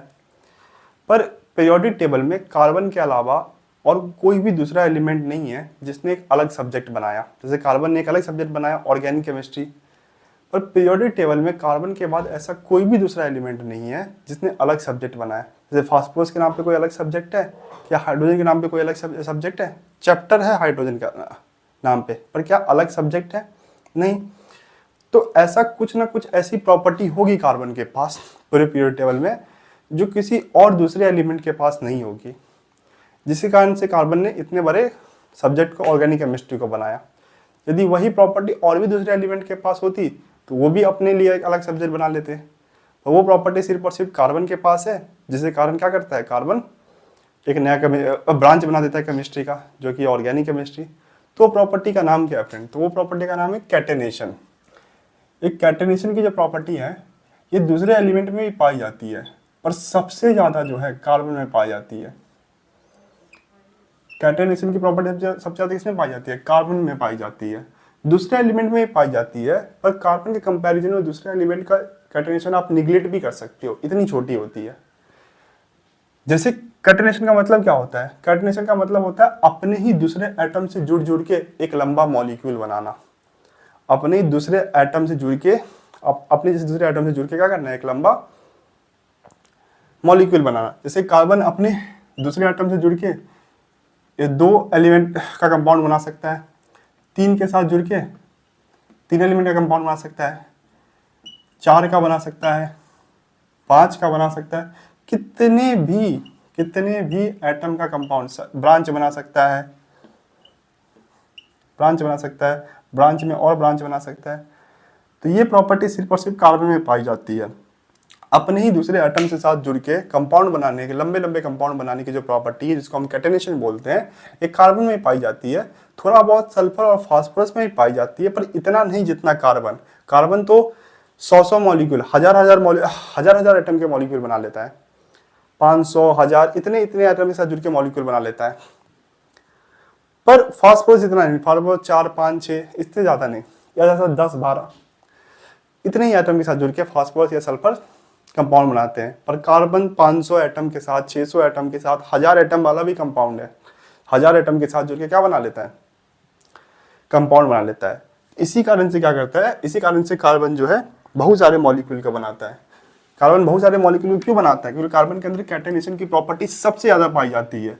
पाई तो फास्फोरस में भी जाती है, पाई तो सल्फर में भी जाती है, पर कार्बन के कंपैरिजन में उनकी जो कैटेनेशन होता है काफी छोटा होता है, 10-12 मॉलिक्यूल का या 15-16 मॉलिक्यूल, ज्यादा से ज्यादा 15 या 16 मॉलिक्यूल तक का हो सकता है।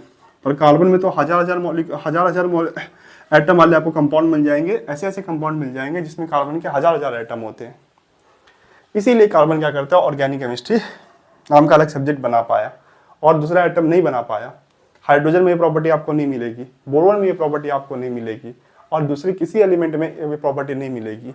अब मिलेगी भी तो बहुत छोटे अमाउंट में मिलेगी, 5-6 एटम से कनेक्ट होकर अपना कंपाउंड बनाएंगे। कार्बन तो अपने से कितने भी एटम से कनेक्ट होकर कंपाउंड बना सकते हैं।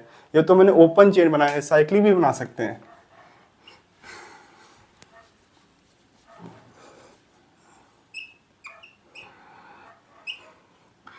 ये साइक्लिक भी बना सकते हैं।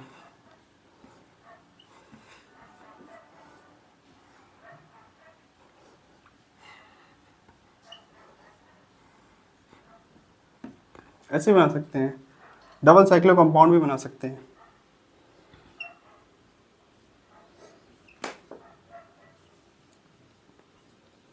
ऐसा भी कितना भी कंपाउंड बना सकते हैं, ठीक है ना।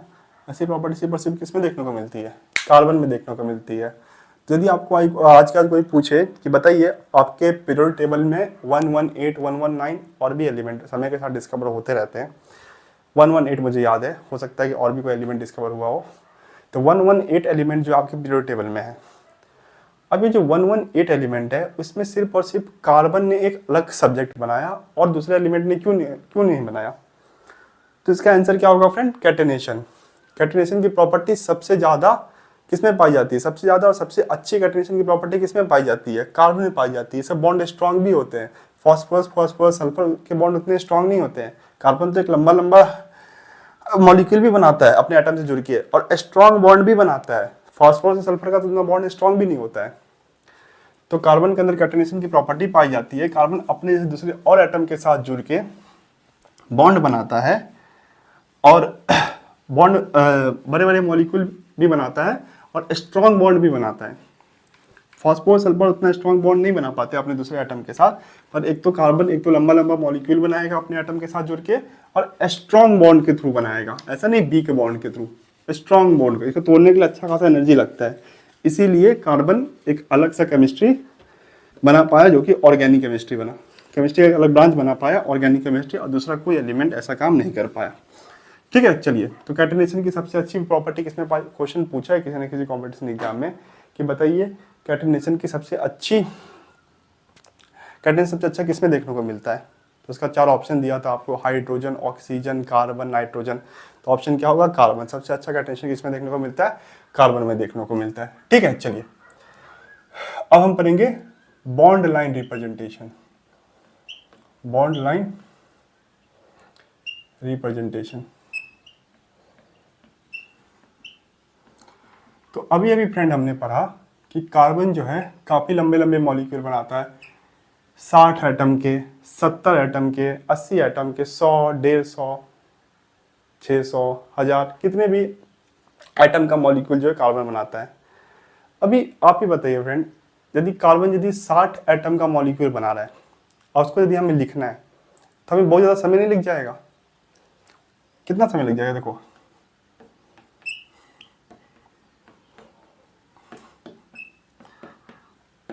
अब ये 2 एटम का लिखने के लिए हमें इतना समय लगा, अभी 60 एटम का लिखेंगे तो अच्छा खासा समय निकल जाएगा, है कि नहीं। तो साइंटिस्ट लोगों ने सोचा कि जो कार्बन इतने इतने बड़े बड़े कंपाउंड बनाता है उसको हमें लिखने में काफ़ी समय होगा और काफ़ी दिक्कत भी लगेगी लिखने में। बार बार हाइड्रोजन लिखो, दूसरे और एलिमेंट लिखो, उसके बॉन्ड बनाओ। तो हम क्यों ना एक ऐसा मेथड लाए जिससे हम इसका नाम लिखने में, इसका स्ट्रक्चर बनाने में ईजियर हो, नाम लिखने में इसका स्ट्रक्चर बनाने में ईजियर हो, आसान हो। तो उसी कॉन्सेप्ट से निकल के आया bond line representation. Bond line representation क्या कहता है कि आप लाइन बनाओ और लाइन में जो भी कॉर्नर रहेगा, वो किसको रिप्रेजेंट करेगा? कार्बन को रिप्रेजेंट करेगा। जो भी कॉर्नर रहेगा, आप तेरी मेरी कैसी भी लाइन बनाओ, उस लाइन में जो भी कॉर्नर्स रहेंगे वो किसको रिप्रेजेंट करेगा? कार्बन को रिप्रेजेंट करेगा। और कार्बन की बची हुई बैलेंसी को आप हाइड्रोजन से पूरा कर लो। जैसे यहाँ पे कार्बन है और कार्बन यहाँ पे एक बॉन्ड बना के रखा है, और कार्बन तो 4 बॉन्ड बनाता है। जब तक कोई डबल बॉन्ड नहीं है तब तक कार्बन 4 ही बॉन्ड बनाता है, ठीक है ना। डबल बॉन्ड के साथ ही 4 ही बॉन्ड बनाता है। तो एक बॉन्ड तो ये हो गया, और बचा हुआ 4 बॉन्ड हाइड्रोजन से हम कंप्लीट करा लेंगे। इस कार्बन के पास 2 बॉन्ड है, 1 और 2, बचा हुआ 2 बॉन्ड हम हाइड्रोजन से कंप्लीट करा लेंगे। एक कार्बन के पास 1 2 बॉन्ड और बचा हुआ 2 बॉन्ड जो है हाइड्रोजन से कंप्लीट करा लेंगे। इस कार्बन के पास भी 2 बॉन्ड और बचा हुआ 2 बॉन्ड हाइड्रोजन से कंप्लीट करा लेंगे। इसके पास भी सेम कंडीशन, ये भी एक कार्बन है और इसके भी बचे हुए 3। और यदि आप नहीं भी कराओ तो समझ में आता है कि यहाँ पे 3 हाइड्रोजन होगा, यहाँ पे 2 हाइड्रोजन होगा। यदि कार्बन एक ही बॉन्ड बना रहा है तो 3 हाइड्रोजन के साथ बना रहा होगा। ये कार्बन 2 बॉन्ड बना रहा है तो ये 2 हाइड्रोजन के साथ बना रहा होगा। तो बॉन्ड लाइन रिप्रेजेंटेशन लिखने का फायदा है कि नहीं फ्रेंड? अब जैसे इसी मॉलिक्यूल को मैं सीधे सीधे लिखूँ तो 1 2 3 4 5 6 7, तो 7 एटम का ये मॉलिक्यूल है। तो 1 2 3 4 5 6 7, H H H H H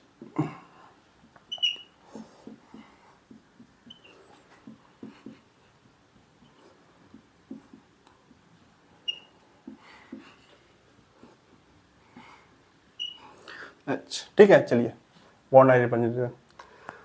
अब आप ही बताइए फ्रेंड, क्या इन दोनों स्ट्रक्चर में से कौन सा स्ट्रक्चर लिखना आसान है? ये स्ट्रक्चर लिखना आसान है या ये? मेरे ख्याल से ये। सिर्फ ऐसे बना दीजिए 1 2 3 4 5 6 7 बन गया। देखो 1 2 3 4 5 6 7 8 हो गया। ये हुआ 7 एटम का कंपाउंड और वो भी रहा 7 एटम का कंपाउंड, तो वो तो बनाना आसान है। अब ऐसे नहीं, आप इसको ऐसे भी बना सकते हैं, आपकी मर्जी कैसे भी बनाइए। जैसे मैं यहाँ से नीचे से स्टार्ट किया, ऊपर से भी स्टार्ट कर सकते हैं। 1 2 3 4 5 6 7 ऐसे ही बना सकते हैं, क्या दिक्कत है? देखो 1 2 3 4 5 6 7, ये नहीं होगा, ये दोनों सेम हो जाएगा। तो कौन सा आसान है फ्रेंड, ये या ये? मेरे ख्याल से ये लिखना काफ़ी आसान है। तो बॉन्ड लाइन रिप्रेजेंटेशन लिखने का फायदा है कि नहीं है? बिल्कुल है। आप आसानी से क्या कर सकते हैं, बड़े बड़े स्ट्रक्चर को आप बहुत आसानी से और बहुत कम समय में लिख सकते हैं। अब इस समय आपको फ़र्क नहीं पता चलता होगा कि सर इसको भी लिखने में उतना ही समय लग रहा है, इसमें भी उतना ही लग रहा है, इसमें ज़्यादा आपको अंतर नहीं दिखता होगा। पर सोचिए यदि आपको 100 मॉलिक्यूल का स्ट्रक्चर लिखना है तो ये आसान रहेगा, ये आसान रहेगा। इसको तो आप 1 मिनट के अंदर बना लेंगे 100 मॉलिक्यूल का, है कि नहीं? 1 2 3 4 5 6 7 बना लेंगे, ठीक है। चलिए 20 के लिए बात करते हैं। तो 1 2 3 4 5 6 7 8 9 10 11 12 13 14 15 16 17 18 19 20 बन गया 20 का। 1 2 3 4 5 6 7 8 9 10 11 12 13 14 15 16 17 18 19 और 20, एक ज़्यादा बन गया, तो ये हुआ 20। तो बन गया 20 एटम का मॉलिक्यूल। अब ऐसा बनाने चाहिए तो समय लगेगा नहीं लगेगा? बिल्कुल लगेगा। तो ये स्ट्रक्चर बनाना और ये स्ट्रक्चर बनाना, दोनों में से कौन सा स्ट्रक्चर बनाना आसान है? ये। इसलिए बॉन्ड लाइन रिप्रेजेंटेशन आया। बॉन्ड लाइन रिप्रेजेंटेशन इसलिए लेके आए हम ताकि हम बड़े बड़े, जो कार्बन बहुत सारे मॉलिक्यूल बनाता है, काफ़ी लंबे लंबे मॉलिक्यूल बनाता है, तो उन लंबे लंबे मॉलिक्यूल को हम एक झटके में लिख ले। अभी कोई भी इसको देखेगा समझ जाएगा ये 20 एटम का कंपाउंड है, 2 डेक्कन, इसको बोलते हैं 2 डेक्कन, ठीक है ना। 20 को IUPAC करने में बोलते हैं 2 डेक्कन, या 20 एटम का कंपाउंड है और अल्केन है, यहाँ पे कहीं पे भी डबल बॉन्ड नहीं है, तो देख के पहचान जाएगा, जिसको केमिस्ट्री आता है। आप भी सीख जाएंगे, टेंशन ना लें, आप भी 1-2 लेक्चर के बाद सीख जाएंगे। तो 20 एटम का कंपाउंड है, बना आप ऐसे करके भी बना सकते हो। ये कितना हुआ 1 2 3 4 5 6 7, आज चल के 20 बनाते जाओ तो उससे भी समझ जाएगा। तो ये लिखना काफ़ी आसान होता है कि नहीं, और काफ़ी कम समय भी लगता है, और इसमें लिखने में समय नहीं लगता है, इसलिए हम बॉन्ड लाइन रिप्रेजेंटेशन। अब केमिस्ट्री में कभी भी हम स्ट्रक्चर बनाएंगे तो ज़्यादातर आप देखेंगे बॉन्ड लाइन रिप्रेजेंटेशन से हम स्ट्रक्चर बनाएंगे, क्योंकि इससे स्ट्रक्चर बनाने में ज़्यादा टाइम लगता है। तो बॉन्ड लाइन रिप्रेजेंटेशन में क्या होता है फ्रेंड, जो भी कॉर्नर्स होता है वहाँ पे आपको किसको, कार्बन को रिप्रेजेंट करना है, और कार्बन की बची हुई वैलेंसी को आपको किससे, हाइड्रोजन से पूरा करना है। जैसे इस कार्बन के पास एक बॉन्ड है तो बचा हुआ 3 बॉन्ड ये कहाँ से, हाइड्रोजन से पूरा कर लेगा, और आपको बनाना नहीं है, समझना है, ठीक है ना। ऐसे बॉन्ड लाइन रिप्रेजेंटेशन में हाइड्रोजन को दिखाते नहीं है, जैसे मैंने यहाँ पे दिखा दिया, नहीं दिखाते, आपको खुद ही समझना है कि ये कार्बन जो है एक बॉन्ड बना के रखा है, तो बचा हुआ 3 बॉन्ड हाइड्रोजन से बना के रखा होगा, ठीक है। तो ऐसे करके आपको बॉन्ड लाइन रिप्रेजेंटेशन किसी भी आइटम का बनाना है, ठीक है। चलिए, तो यही था आज का लेक्चर।